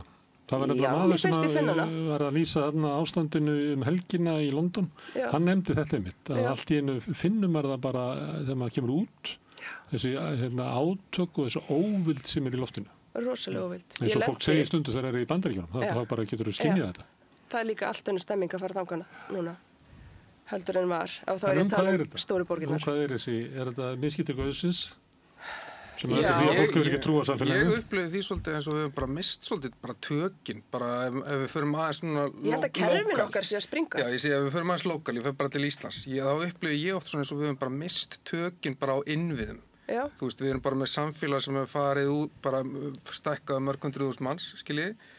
En það einhvern veginn innviðirnir, bara samfélagi sjálft hefur ekkert... Já, en þetta er líka forgangsröðun á, peningum. Já, en ég bara segja... Hún er vitlaus. Maður upplifir þetta bara svo mikið, bara sem bara... Hættum að byggja innviði. Já, bara sem... Tökina, við bara hættum að byggja það upp. Þú hættir í einhver ár og hættir að byggja þetta upp og maður finnur það bara. Það er einhvern veginn allt bara svona... Það er bara húsnæðisvandi, það er eitthvað að mjólka ríkisvæðing. Hjúkrunarheimilin eða vegina eða íbúðirnar eða göturnar eða borgarlínurnar. Nei, það er bara, þetta er systematískt. Það er verið að gera þetta. Nú er að fjársvelta heilbrigðiskerfi búið að vera að gera það í öll þessi ár til þess að við getum núna einkavætt þetta. Sama við að gera alltaf með bankana. Við seljum þá í einkasölu, svo þegar allir eru búin að rústa þessu, þá kaupum við þá aftur. Og eins með vegina, þegar allir eru búin að eyðileggja bílana sína á holóttum vegum, þú veist að þá verður það einkavætt og svo fara þeir að rukka veggjöld og eitthvað svona og svo verða þeir áfram með holum og þá kaupir ríkissjóður það aftur og lagar holurnar. Ég má þegar við vorum eitthvað yngri. Þetta heitir kapitalismi. Já, ég má þegar við vorum yngri og maður bara, þú veist, maður hitti þessa túrista sem komið til Íslands. Maður sá það bara eitthvað út á götum. Maður alveg, wow, hvað er þess að gera þetta? Einn og einn. Já, þetta er gaman, skilur við. Og maður fór að spjalla við og segja þeim eitthvað, hef ég sýn Hallgrímskirkju og eitthvað svona, skilur við. Þú veist, núna er þetta náttúrulega bara svona yfirþyrmandi... Þetta er bara fyrir þér. Bara fjöldi, skiljiði, þú veist, og allt sprungi. Ég var með börnum mínu í sumar að keyra landið og þú veist, maður er náttúrulega bara að flótta undan þessum gjaldstæðum einhvern veginn. Maður veit aldrei hvort það sé einhver myndavél að taka myndir og rukka mann og það er allt fullt alls þar og öll svæði sem maður fór á eru bara, þú veist, það er allt sprungið, fattiði. Þannig erum við náttúrulega bara búin að hleypa græðginni einhvern veginn og taka eitthvað yfir og samanskapi er að teki frá okkur. Þú veist, okkar dæmi sem við fengum að upplega, það er búið að taka það frá okkur. Kannski þurft að setja lög, sko, þessi gjaldstæði, þetta sem er, þú veist, besta stæðið upp við Fossana eða hvað sem þau eru. Og svo þarf kannski að vera í lögum að það sé valkostur, að þú kannski lappir aðeins lengra og getur lagt annar staðar. En í staðinn á þessum hringvegum með einu malbygguðum bletti sem má leggja, þá bara, ég get ekki stoppað og fólk bara getur ekki stoppað nema bara því vegkanti. Það er svo augljóst bara þegar þú ert Íslendingur núna að ferðast eins og út á landi að þú veist, landið er ekki fyrir þig. Ég myndi alltaf góða samlíkingu hérna. En hvorki landið nýjar miðin hafa nokkuð tíma verið fyrir okkur. 2900 kall fyrir pulsu á Vík í Mýrdal. Þú veist, ég tók mynda af... Eina pulsu? Eina pulsu. 2900? Já. Það er eitthvað svolítið, það var eitthvað yfir 2 skall. Ég tók mynda og sendi konu og þú veist, það voru með... Steikti laukurinn var óná. Það er vitlaust. Nei, það var þingið við með pulsu. Ég veit en þess vegna var svona dýr. Hann á að vera óná. Skilur þú veist, það var búið að strá honu svona yfir, þannig að þetta var sérstök lúxuspulsa, skilji. Þetta var lúxuspulsa, já, þess vegna kostaði hann 2900. Það var lúxuspulsa, það er ekkert. Já, en ég bara segja að því við vorum að tala hvaðan kemur einhver svona, þú veist, þessi óánægja, ég tók þetta túristadæmi bara sem dæmi, þetta er náttúrulega bara á miklu stöðu. Ég verð að segja ykkur, ég bjó í miðbænum og var vitnaði þegar hann túristavæddist og flúði bara, nefndi ekki að búa það lengur. Og sonu minn sem að þú þekkir, sonur þinn var vinur sona míns og þeir voru í Hjartagarðinum að hanga. Það var svona cultural hotspot. Afsakið enskuslettinnar, ég Búin að vera svo mikið með túristum. Já, allavega þetta var mjög frjór, menningarlegur staður í Reykjavík sem að ungt fólk elskaði. Það var alls konar skapandi starf þarna, það var mjög lifandi reitur, tónleikar, list.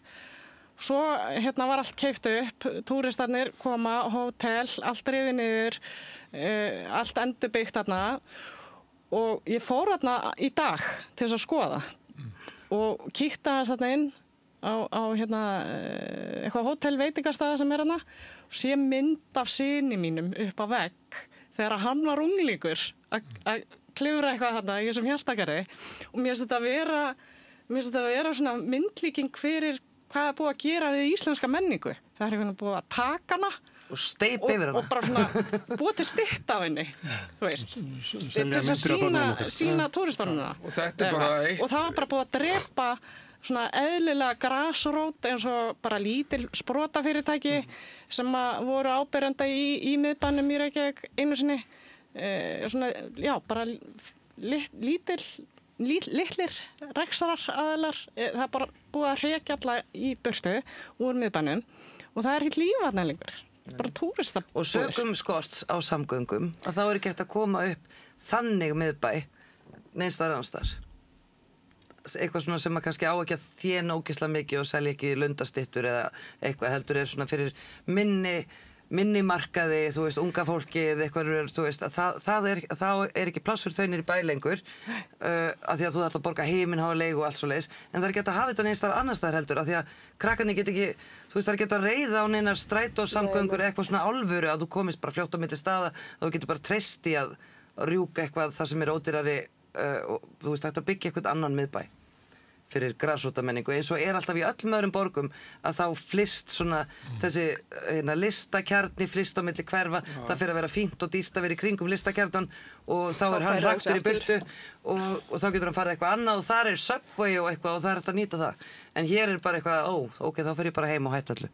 Já, og þannig erum við að tala þessa innvið og svo getur þetta að taka fleiri dæmi bara eins og með menntakerfið og annað það er náttúrulega stóra umræðan sem hefur verið í fréttum síðustu mánuði hérna á Íslandi ástandi í menntakerfinu og það er líka bara sama þar eru bara mest í mókunum mókin hefur fjallað mikið þetta og á fleiri miðlar líka Ég held að það sé sama vandamál hérna örugglega og í Svíþjóð að bara krakkar hafa ekki úthaldið athygli í þetta gamla kerfi sko, það er eiginlega úr sér oxið þetta menntakerfi allt of margir saman í bekk allt of mikið áreiti, þeir halda ekki athygli, það eru hegðunarvandamál. Já, það er bara erfitt að halda aga í dag náttúrulega yfir. En þetta er samt sem er svo áhverð, þetta er samt orðin umræða sem er svona skautuð, að því þú segir einmitt í mokkanum, og þá er það svona, skilja, þannig er þetta orðin svona, eða þú ert hægri maður, þá er þú á móti borgarlínunni og þú ert samræðpróf. Þetta var svona einhver svona skilgur líka á svona öfga hægrimannum að vera samrætt próf. Það er ekki öfga hægrimann, það er bara vilt svo til að Morgunblaðið, Viðskiptaráð og Sjálfstæðisflokkurinn leggur höfuð áherslu á samrætt próf. Já. Þetta er bara svona menningarleg staðreynd. Já. En af hverju hefur verið lífsins ómögulegt á Íslandi að banna farsíma í skólum? Ég bara skil það ekki. Það er bara að vita í mörg ár og þetta hefur gríðarlega truflandi áhrif og þú veist, og þau eru öll bara eitthvað, já, nei, ég er aðeins að texta og svo þau kunna mikið betur á tölvur en allir kennarandi til samans. Ég veit að hér eru krakkarnir með farsíma inn í tímanu hér. Sko, þú veist, við eigum að vera með símabann í okkar skóla og það á að vera eitthvað svona frá Hafnarfjarðarbæ núna að vera símabann. Sem er nýkomið, algjörlega nýkomið. En það hefur samt verið, við hefum verið símaleg skóli í mörg ár. En þetta er bara eins og með svo margt annað. Þú veist, þú getur settir einhverja reglur. Þú veist, einhver stofnun eða eitthvað svona, þú setur einhverja reglur. En ef það er engin lög á baku það, ef það er ekkert framkvæmd af allt þess að framfylgja því, skiljiði, þá er þetta svo erfitt. Og þess vegna hafa núna... En hvernig er þetta? Eru þau með símana? Þau eiga ekki að vera með á. En hvernig er þetta? Hvernig er þetta? Þetta er allskyns.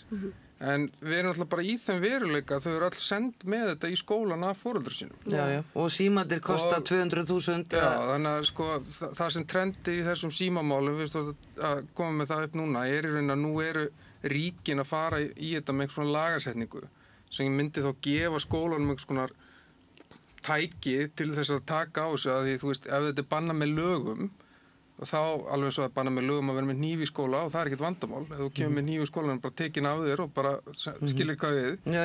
En það er ekki neinn lög sem hafa hjálpað okkur með símana. Nei. Og þess vegna hefur þetta verið, nei, má ekki taka þetta, ég á þetta og eitthvað svona. Já. Þannig að trendi hjá þjóðunum núna er basically bara að fara í lagasetningu. Bara í lög. Ríki komið inn í þetta og það er eina leiðina því við getum ekki verið í stríði við alla foreldra á landinu. Nei. Eða væri bannað að vera með hníf í skólanum en allir foreldrar myndu senda börnin sem er hníf. Akkurat, Gunnar Smári spurði þig út í sundrungu, af hverju er þessi sundrung í heiminum, af hverju er þetta orðið svona mikil gjá milli annars hópið að hinn og það er náttúrulega, fyrsta lagi er það auðskiptingin en það er líka samfélagsmiðlar og við vitum það öll og nú allir krakkarnir eru komin á samfélagsmiðla, það hafa komið allskyns vond trend af samfélagsmiðlum þar sem að þau voru að skvetta einhverjum óþverra framan í hvort annað sem að brendi ég man ekki hvað, þú veist, einhverjar blöndur sem þau læra á TikTok, þau eru voppbúin, það er rosa mikið einelti og það er bara mjög neikvæð áhrif samfélagsmiðla á börn og svo sjáum við fullorðna fólki sem er allt komið í skotgrafir og búið að mála hinn þannig að hvað er að gera við samfélagsmiðluna því að þeir eru að valda þessu? Hvernig er þetta að kenna inn í sænska grunnskólakerfinu? Já. Eru krakkarnir með síma í skólanum þar? Þeir afhenda símana í svona símakörfur og kennarinn tekur körfuna og læsir hann inn í skáp. Og er það með stuðningi frá einhverju lagasetningu?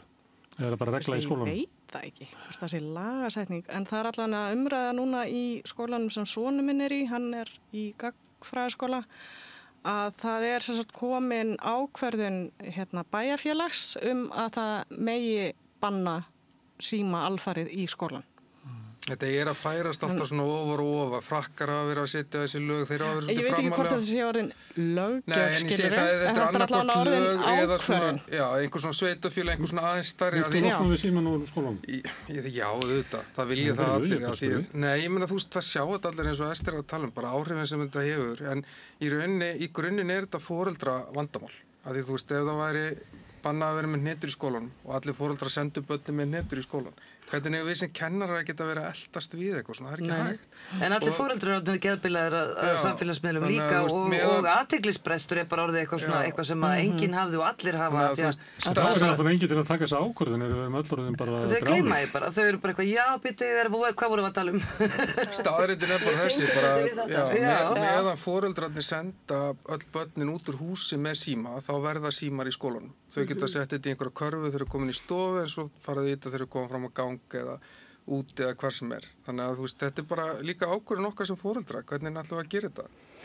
Það er öryggisatriði að barnið sé með síma fyrir marga foreldra. Ég segi reyndar stundum við dóttur mín að hún heldur að þetta sé fjárstýring á mér sko. Hún getur bara hringt í mig og sagt mér að gera eitthvað. Já, ég meina öryggisatriði, þú getur læst þetta inn í skáp bara yfir skóladaginn sem þegar þau eru búin í skólanum. Nei, ég meina ég let syni mín að hafa bara svona takkasíma sko sem er ekki með neinu samfélagsmiðlum og engu og það er öryggisatriði og ég næði og þau geta hringt. Það er ekkert öryggisatriði að vera með... Gefum krökkunum burner phones. Verður þeir ekki fyrir aðkasti á fjölum sinum? Þeir eru 8 ára sko. Já, bráðum kemur allir hinnir eru með þú veist, iPhone. Bráðum farið það. Allar stelpunar ætla að fara í Húsafell. Þó að sé ekki... En getum við ekki sett bara eitthvað skuggabann á samfélagsmiðla inn á skólasvæðinu? Nei. Það er ekki hægt. Væri það ekki hægt? Svo líka gerist svo margt hjá þessum krökkum í frítímanum á samfélagsmiðlum. Snapchat, TikTok, alls konar hópamyndanir, einelti, nýðingshættir, það er svo auðvelt að fela, delete, nei, ég ger ekki neitt. Áður fyrir var lögð áhersla á það í skólakerfinu að þú kynir að tala, að þú kynir að tjá þig og þú getur talað upphátt og þú veist, núna er bara, þú veist, þau tjá sig alltaf nema þarna, þú veist, þau geta setið sikkur með við sama borð og talaði ekki um síman. Þú er yngri ég var í skóla og þá var höfuðáherslan lögð og það maður eftir að þegja. Já, reyndar það.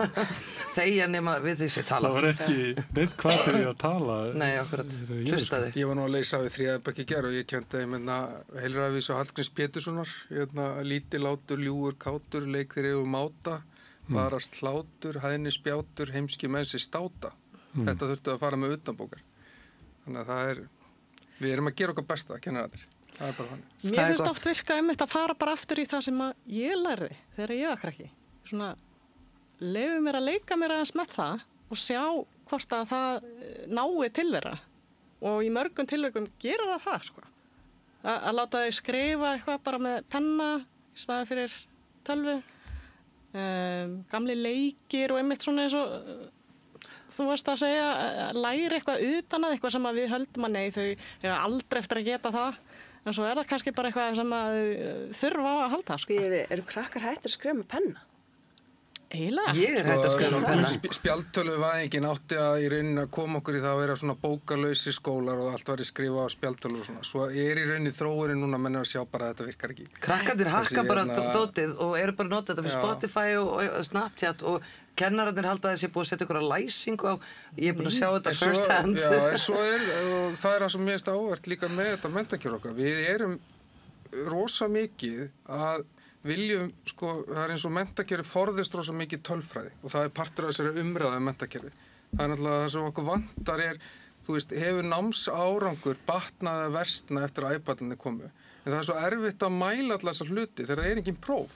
Þegar einhverjum ekki safnað saman og haldið til haga ár frá ári. Og það En er ekki gert þannig þetta PISA-próf og okkur rakar með hverju árinu? Hvað heitir þetta? Þetta ekki PISA-könnun? Við verðum verri manneskjur með þessu. Já, við verðum verri manneskjur, minni samkennd. Og kunnum ekkert. Má ég spyrja þig Vera, af hverju viltu að krakkarnir skrifi með penna? Nei, ég er svo hissa að þeir eru ekki ennþá að gera það. Ég á barni í Melaskóla, þau eru að skrifa með pennum og blýantum. Ég skrifa alltaf á lyklaborð og ég lenti daginn að þurfa að skrifa eitthvað.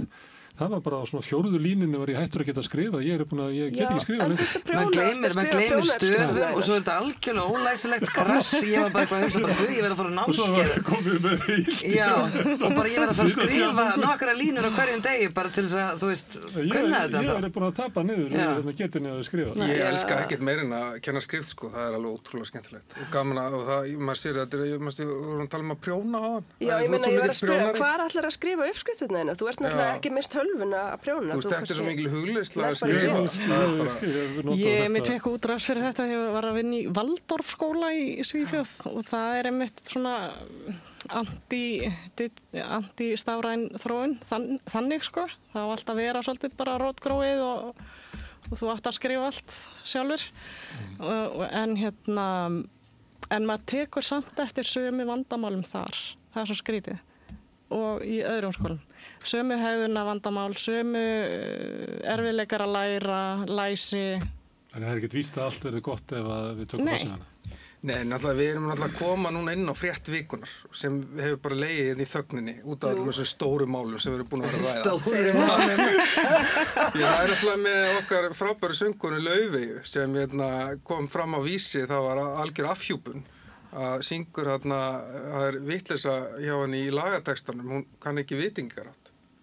Hún segir þó ég flýg í fyrsta textanum sem hún syngur íslensku í staðinn fyrir þó ég fljúi. Það má taka svona skáldarhefi, þú veist það. Og það er náttúrulega viðtalið málfræðing og fólk er bara í áfalli yfir þessu. Þú veist, að vitingarátturinn er að deyja út, sko. En hvaða fólk er í áfalli?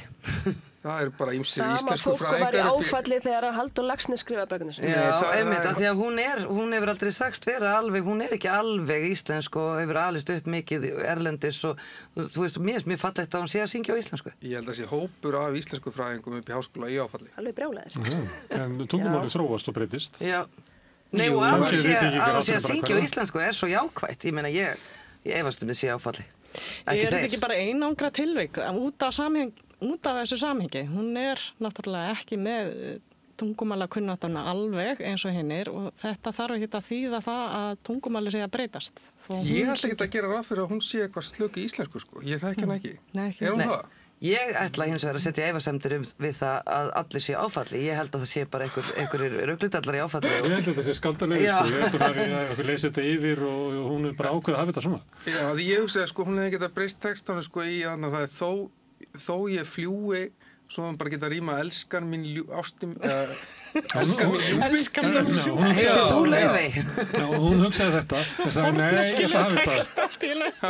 Nei, ég ætla ekki að hafa þetta svona. Ég þarf að senda henni. Símon er auðvitað að kenna vitingahátt. Já, það var eiginlega fylgisön. Ég var að segja ykkur frá þessu. Ég var akkurat í vikuna að kenna munn á framsögu af vitingarhætti. Svo kemur þessi frétt og ég bara, vá. þvílík himnasending. Nú get ég loksins sýnt krökkunum að það sem ég er að kenna þeim skiptir raunverulega máli. Ég er ekki bara að kenna þeim vitingarátt til að það degi svona einhverjar frumur inn í þeim af leiðindum. Ég er að kenna þeim vitingarátt af því ef þau klikka á því þá getur þau bara verið exposed á vísi. En viltu ekki frekar tala eins og Laufey heldur en eins og þú? Jú, svo kom það nefnilega til ljós. Ég ætla að reyna að æsa þau upp og fá þau til að skrifa áskorun til Laufeyjar að kalla lagið tilbaka og breyta textanum, ég elska mín ljúfi og allt það. Nei, þau segðu bara, við fílum þetta betur svona. Við fílum bara, þeim finnst Laufey, ég er að segja ykkur að Laufey, hún er sko miklu stærri stjarna ef við gerum okkur grein fyrir. Af því þú veist, krakkarnir sem ég kenni, þau eru bara, þú veist, fötin hennar, taskan, dýrkana sko. Og þeim finnst ég bara að vera hallaríslegu gamall kall. Já, ég er að gagnrýna fyrir það að tala ekki. Mér langar svo rosalega til þess að taka hanskan fyrir Laufeyju. Ég er alveg orðlaus. Það var einhver að segja hann er hallaríslegu gamall kall. Nei, betur, mér finnst svo mikilvægt að ég taki upp hanskan fyrir hennar því ég hef líka verið útlendingurinn sem gerði eitthvað vitlaust. Því ég fór í fyrsta frönskuprófið mitt, ég var 12 ára gömul, búin að vera þarna í 1 viku. Það var eitt sem heit dikti. Þá átti ég að skrifa upp það sem kennarinn segir, allir í bekknum. Ég var búin að vera hann í viku. Ég náttúrulega talaði ekki frönsku þegar ég kom fyrst. Ég þurfti samt að taka prófið með hinum frönsku vinnum mínum, eða bekkjarfélögum mínum. Veistu við hvað ég fekk í prófinu? -20. Ég fekk -20 í prófinu og send heim með þetta, mamma átti að skrifa undir og hérna... -20? Já, þannig bara það að reyna... 20 minni nú. 20 er 10 og -20 er andstæðan við 10. Super bien. Já, ekki? Það verður frábær franska. Þú sem hefði ekki orðið ef þú hefði ekki fengið -20. C'est vrai, það er satt. Og ég bara þakka mjög fyrir það. Sannleikurinn með gerðu frjáls. Þetta var traumamoment. Ekkert sem smá ofbeldi getur ekki læknað. Ég gekk í gegnum það og nú er ég hér og tala frönsku og ber gott af því. Það er alltaf mjög gott að byrja í -20. Ég er þakkláttur fyrir, mér finnst bara frábært hvað málfræði er orðin fyrir mikil í samfélagsumræðinni eins og þarna ráðherrann okkar sem er með þágufallssýki, þú veist, og hann er bara... Sem að mun sigra, þágufallssýki, segir Eiríkur. Og hann skammar sín ekkert fyrir það, hann er bara manneskja eins og við hinn og þú veist. Ég hef greinilega ekkert verið að lesa fréttir, hver er með þágufallssýki? Menntamálaráðherrann okkar. Guðmundur Ingi Kristinsson sem er menntamálaráðherra. Hann er með þágufallssýki eins og raunverulega flestir eru með. Það er búið að berja hana úr mörgum, en raunverulega mun hún sigra, segir Eiríkur Rögnvaldsson. Ég var bara í morgun og láta alla krakkana bara segja ég hlakka, og þau halda jólalagi með Svölu sé að mér hlakka svo til. Þau eru alltaf að missa þegar ég spila þetta jólalag. Þau eru bara, það er bara búið að breyta svo á YouTube. Getum við laga eitt, að segja ekki sendi. Ég tek eftir að nýja kynslóðin talar ekki að senda, heldur ég sendi þér skilaboð. Og ekki segja kostningar. Ég býð bara eftir sko nýjasta poplæginu, það var sagt mér. Einhvern megin. Já, ég þoli þetta ekki. Einhvern megin. Sko, ég er ekki eini gamli hérna. Einn pólitíkur sem gerir þetta. Þetta er óþolandi. En við skulum samt passa okkur að vera ekki fasistar því að það virðist vera svolítið mikið í tísku núna. Og það er, eins og hann segir, Rögnvaldsson, Eiríkur Rögnvaldsson, að tungumálið er líka að þróast og breytast og það er líka gott bara að fólk fái að tjá sig sem lengi sem það segir eitthvað að viti. Svo lengi sem það segir eitthvað að viti. Það er alltaf mikilvægast. Og það er svona að elska fólk hann að Laufey. Við erum ekki meiri gelda hugsun sem er rétt orðuð. Nei. Herðu, það er bara eitt mál sem að við, það er svolítið verið að tala Íslendingar að fara að leita á olíu. Viljið ykkur það? Er ekki búið að leita olíu og hún fannst ekki? Nei, það var bara að leita í smá, já þeir fundu hann ekki sko. Þrisvar held ég. Þeir leituði í 3-4 ár. 3 fyrirtæki leituðu og skiluðu inn leyfunum. Síðasta leyfinu var skilað inn 2018 sem kom mér endur óvart, ég held að það hefur löngu hættir. Þannig að... Og var ekki ákveðið að vera ekki að gera þetta meira? Þeir hljóta hafa leitað sér allan grunn. Einhvers staðar er sagt leitið og þeir munu finna. Þannig að heldur bara áfram að leita þá þú finnur. Er þetta ekki þess að 2 mismunandi heimsmyndir sem takast á þarna? Önnur segir bara já fyrirtækin fundi ekki neitt og skiluðu leyfunum. Svo segir hinn að þetta sé svona eitthvað samsæri og þetta hafi í rauninni verið kallað af út af einhverju, ég heyrði það í vikunni. Mér finnst það fyndið. En sko leitið og þér munu finna á viðum sko, þú veist, þegar ég týna einhverju, að þá er ég búin að gá allstaðar nema þar sem ég skildi hlutin eftir. En leitið og þér munu finna á kannski ekki viðum að þú veist finna eitthvað þar sem ekki var. Þetta væri það sem myndi endalega ganga á íslensku þjóðinni, það verið að finna olíu og vera rík. Erum við ekki með nógu öðrum orkugjöfum sem eru heilbrigðari? Þetta myndi bara ganga frá okkur, sko. Ef við ekki bara frekar spila í Já, víkingalottói. mál það. Hverjir eru þið ríkir líka? Já, við myndum ekki ráða við þetta, það yrði allt. Við verðum ekki rík af sjávarútvegnum, við verðum ekki rík af túrismannum. Okkur ættum við að græða eitthvað á olíu? Ekki álverunum heldur. Örfáir Ekki ríkir af því. álverunum, þú veist að Við fundum olíu á sínum tíma. Við erum líka með álver, við erum líka með sjávarútveg og Erum við ekki að almenningur tala fær ekki krónu. Við erum að tala um eitthvað afmarka svæði þarna á Drekasvæðinu sem að við eigum eitthvað í og það tekur bara, hvað er það, 20 ára, eða kannski 16, hvað ég las í, 16 til 18 ára að grafa þarna niður og þangað til að við getum farið að vinna þetta ef það finnst olía sem er menn er ólíklegt. þess ekki til tæknin En til að er bora svona það langt? ólíklegt? Er það ekki Jú, bara það svolítið er til. líklegt? Er ekki olía notum allt í kringum Noreg? Miðflokknum finnst það líklegt. Tekur þetta ekki svo langan tíma að við verðum löngu farin að nota ykkur aðra orkugjafa? Þeir eru ekki svona Ég beint Mér finnst svona, þetta ekkert góð þróun oljuleitar þannig menn, þessi tveir. Það er akkurat að trúa þeim. Já, þetta er þeirra mál. Já, ég veit það, en Þeir standa fyrir þetta. Já, Þeir segja þetta sé eitthvað samsæri að það hafi í rauninni aldrei kínverska ríkisolíufyrirtæki sem var hérna að leita. Það hafi í rauninni verið einhver pólitísk mál sem snerist eitthvað allt annað en olíu sem var að svaldandi að þeir skiluðu leifunum, þetta hafi verið partur einhverju öðru. Ég þekki þessa kenningu ekki nógu vel. En svo segir Dagur B. Eggertsson bara, já þeir leituðu og fundi ekki neitt og skiluðu leifunum. Þannig að Herðu, má ég að spyrja einu sem að, má ég að spyrja einu? Já, í útvarpinu. Má ég spyrja einu sem að Símon er búin að vísa í nokkru sinnum hérna í dag. Það er eins og að það skiptist allt í tvennt og þá er það líklega, það er hópur sem að vill leita olíu. Hann er á því að það séu bara 2 kyn líklega. Telur að þjóðamorð sé ekkert endilega víst á Gaza. Vill hafa samrænt próf í skólum og svo fram Hata borgarlínuna. Hata borgarlínuna og svona. Og svo er bara hinn valkosturinn annarkvort eftir þessum hópi og kaupir þetta bara í heilu lagi. Eða ferði hinn hópinn sem eru alveg með gagnstæða skoðanir. Og þá þarftu að kaupa þær allar í heilu lagi. Það er ekkert til sem heitir einhver fjölbreytileiki og sjálfstæð hugsun. Er samfélagið okkar að verða svona? Já. Nú, þá er það greitt, Símon. Já, þess vegna er ég áskrifandi á Mogganum, af því ég er að reyna að brjótast út úr þessari skautum og þessari tvíegju. Viltu, þá var það brjóðað þér að þú er búin að vera áskrifandi á Mogganum svona lengi. Viltu leita olíu? Vil ég? Já. Ekki ég. Þú mátt bara að segja já eða nei, viltu leita olíu? Hætta sem kennari. Nei, ég held að ef eitthvað fyrirtæki vil leita olíu, bara frábært, gerið það, let's do it. En ef ekki vil gera það, þá ættu ekki að neyða í það. Telur Íslands stjórnvöld að gera meira til að stöðva þjóðarmorð á Gaza? Ég held bara allir að gera það, bæði Íslendingar og aðra þjóðir. Telur að það séu bara 2 kyn? Ég held að séu bara þau kyn sem þú ekki upplifir þig. Já, þú ætti að vera áskrifandi lengur á Mogganum. Ég held að þetta er ekki svona stilt upp við vegg. Ég kann ekki Þetta er grill. Hvað er aftur rétt að svara við þessu? Hvað er rétt að svara? Þú ert kennari, það var eins gott að maður segir ekki eitthvað. Já, ég geti sagt 4 og þá var ég grillaður. Það getur verið... Algjörlega. Það skil ég hvað. Það er engin grillaður hérna á Rauðaborðir. Jú, ég ást að grilla mér núna, sko. Þú finnur En þú stóðst þér rosalega vel. innra með þér. Jú, mér finnst það. Þetta var könnun á því hvort að þú með því að vera áskrifandi á Mogganum, þá deyktur inn í... Hvor opnum til þér í það? Þú náðir ekki að því miður að þá ertu ekki á línu Davíðs Oddssonar með þetta. Þetta er raunkenning hjá okkur. Þetta eru fleira en 2 pólar. En ég vil samræðpróf. Það er kannski... Er þetta kannski Það bæpólar? var þér að taka olíuleitinga og 2 Það er kyn. allt í lagi. Það er ekkert að því að vera bæpólar. Nei, bæpólar. En er þetta er náttúrulega... Það er eins og að heimurinn sé bara svo flókin að fólk ræður ekki lengur við flókna heimsmynd. Það bara einhvern veginn verður að hafa þennan svarthvíta hugsunarhátt, þennan kontrast til að navigata lífið. Afsakið allar enskuslettirnarina en höfum við ekki alltaf verið þannig? Við leitum í trúabröð, svo leitum við leiðtogum og svo leitum við erum alltaf að leita að einhverju svona töfra lifi. Þetta er svolítið sérstakt. Þetta er eins og að vera í fjölskyldu þar sem að helmingurinn heldur með KR og hinn heldur með Val og það er bara jarðsprengjusvæði að tala íþróttir. Þetta er svona, meikar ekki alveg sens. Það meikar bara ekki alveg sens að geta æst svona mikið yfir einmitt. Það er bara alltaf verið að nýta Þetta eru mörg mikilvæg mál sem við erum að tala. Það er alltaf verið að nýta allt pólitískt, eins og þetta mál með þetta nýja hverfi, þarna í Keldulandi eða hvað það heitir, dystopíuna, að því að það er ekki nóg mörg bílastæði. Nú erum við að búið í Berlín, í einhverju götu þar sem mörg þúsund manns... Það eru samgöngur sem... Já, en ég er að segja, einhver svona hverfi þar sem mörg þúsund manns búa og það er einhver örfá bílastæði, skiljið þig. Já, því að enginn þarf bíl, fullt af fólki þarf ekki bíl. Já, en hér þarftu bíl, því það er ekkert annað. En hvenær ætlum við samt bara að stoppa að gera bílastæðin?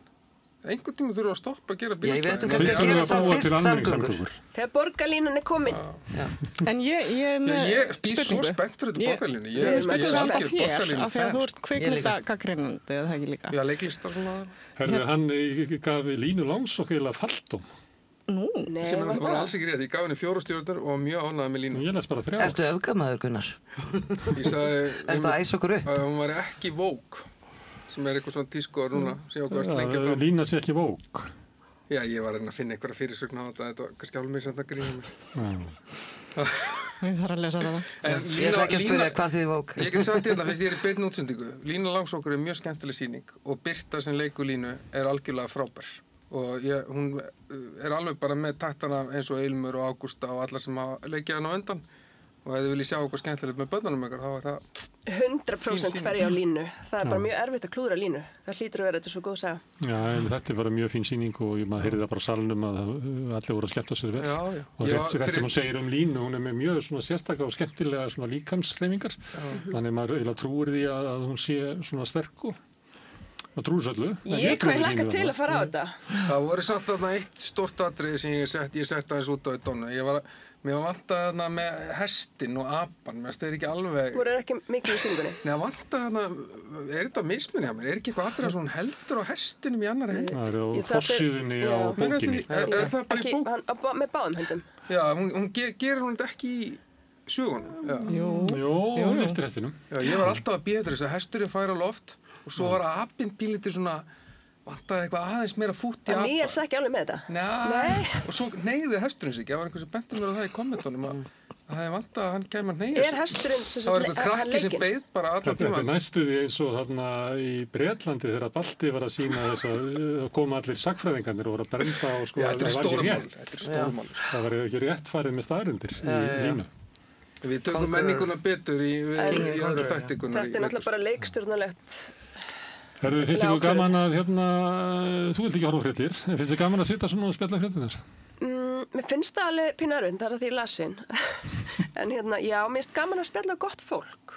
Mér finnst gaman að spjalla við gott fólk, en ég finn það alveg, ég þarf að slökka aftur af því að þetta er ekki Það gott er fyrir strax mig. eftir þennan þátt. Já, ég hugsa það. Slökka á þessu.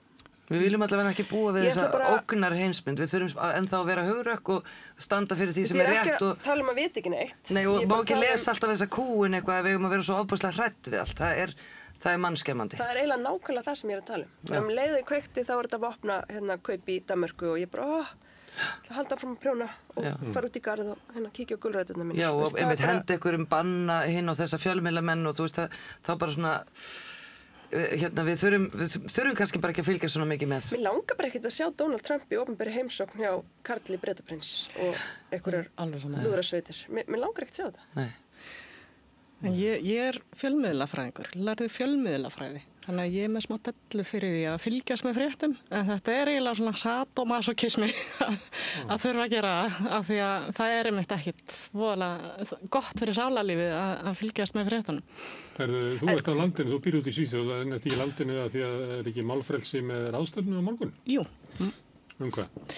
Heyrðu, við erum með yfirskrift er stjórnleysi á landamærunum að koma Ísland í neyðarástand eða álíka. Og þarna ætlum við að gera heiðarlega tilraun til þess að taka þessi mismunandi póla, mismunandi sjónarmið, leyfa þeim að mæta svolítið, vonandi, og allavega bara ræða þessi mál á málefnanlegan hátt.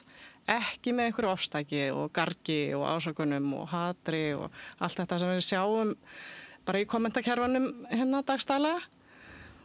Og við verðum með pallborðsumræður með fulltrúa frá öllum þingflokkum sem að ætla sér að bara ræða málefni innflytjenda á Íslandi, rasisma, er allt bara á hliðinu út á útlendingum á En eru Íslandi. þau ekki bara meira með hana sammálaðanir í þingi að nú er þetta ríkisstjórn að leggja fram frumvörp sem að síðast ríkisstjórn bjóð til? Er þetta ekki bara alltaf sömu línum einhvern veginn? Það kemur allavega í ljós á morgun. Það kemur ljós á morgun. Já, það verður forvitnilegt að sjá. En þetta er allavega í Þjóðminjasafninu á Suðurgötu í Lestrasal klukkan 1 á morgun. Ef að maður vill koma og sem sagt En snýst þetta þá að vera með rök fyrir því sem maður að segja en að þú meir ekki bara segja eitthvað út í loftið bara því þið langar það? Sko það verður þarna þrír ræðumenn. Það Helga Vala Helgadóttir, lögmaður, og það Þórarinn Hjartarson, þáttastjórnandi Ein pæling. Og við erum kannski svolítið að sjá þau, kannski ekki á öndverðu meiðu við hvort annað, en þau kannski hafa tekið sérhvert pólum svolítið í þessum málum. Og svo erum við með Sóleyju Smáradóttur sem að skrifaði grein nýlega um fordóma gagnvart sér, þar sem hún dökk á hörund en bara íslenska innan og hvernig hún upplifði það. Þannig að við erum með þetta alveg bara svaka pakka. Nú ég búin að auglýsa þetta mjög vel. Já. En þetta heiðarleg tilraun eins og ég segi að taka þessu umræðu og vonandi ekki að fara að vera eitthvað ofstæki á staðnum. Ég bara vona það. En já, alveg vona því. Það sé eitthvað leiðindi í sannleiminu. Bara hvað ef einhver kemur frá þessu fólki, Skjöldur Íslands eða Magga Frikka. Ekki auglýsa eftir. Enga nóta. Nei. Herðu, þannig það. En ef við ekki bara slá botnin á þetta, þakka ykkur fyrir að koma hingað og ræða fréttir vikunar. Takk fyrir boðið og takk fyrir að leyfa mér að tala svolítið íslenska tungu. Ég þakkláttur fyrir það að fengi að sinna því áhugamáli. Mér gaman að eitthvað standi vörðum þetta. Já, mér líka. Símon, Vera, Bibi og Svala, kæra þakkir. Og ég þakka Pétri Fjallstið fyrir að taka upp og senda út en ykkur þakkaði með sem hafi verið að hlusta eða horfa og breyta þessu samtal okkar í fjölmiðlum. Minni á að þið hafi byggt upp dreifikerfi samstöðuna bara með því að segja vinum og vandamennu frá efni sem ykkur líkar hérna og þá getur fólk fundið okkur. Við erum á Facebook og YouTube, við erum öllum hlaðvarpsveitum, við erum í útvarpinu á 89,1 á FM á Stórhöfuðborgarsvæðinu. Það var líka að sækja þær útvarpsendingar á spilarinn, spilari.is á netinu, svo spilar líka app sem má hraða niður í síman og hlusta á samstöðun og allar íslenskar útvarpsstöðvar hvað sem í heiminum og við erum komin í sjónvarpið til þeirra sem er svo heppin að skipta við fjarskiptafyrirtæki Símann, þar erum við númer 5 á fjarstýringunni. Kannski ef þetta vill munu önnur fjarskiptafyrirtæki líka bjóða sínum viðskiptavinum upp á efni frá samstöðunni sem 24 tíma sólarhring 7 daga vikunar allan ársins hring, samfélagsumræður við þetta rauða borð og í öðrum þáttum samstöðurinnar. Það sem að drífa samstöðuna áfram með sá hluti áhorfenda og áheyrenda sem hafa gerst áskrifendur. Það fólk sem að borgar grunngjaldið 2.750 krónur, það má borga meira ef að fólk vill. Ef þú vilt slást í þann hóp bakhjarla samstöðunni þá getur þú farið inn á samstöðun.is þann hnappur sem ástundur áskrift og framhaldið ætti að liggja í augum uppi. Þar getur þú valið að láta áskriftin renna þessu félagsgjöldin í alþjóðfélagið og það er alþjóðfélagið sem áreikur samstöðuna. Allt sem ég sjáu hér og heyrið er í boði áskrifenda og þökkum þeim kærlega fyrir. En framundan er helgin í fyrramálið þá verður helgispjall og svo verður úrval vikunar og svo í hádeginu og sunnudaginn verður þjóðmálahátturinn Synir Egils. Hvet ykkur til að fylgjast með því en annars segi ég bara góða helgi. Ódýr og öflugur miðill 40.000 manns sjá eða heyra þætti samstöðvarinnar í hverri viku. Ef þú vilt auglýsa, sendu póst á samstöðin@samstöðin.is.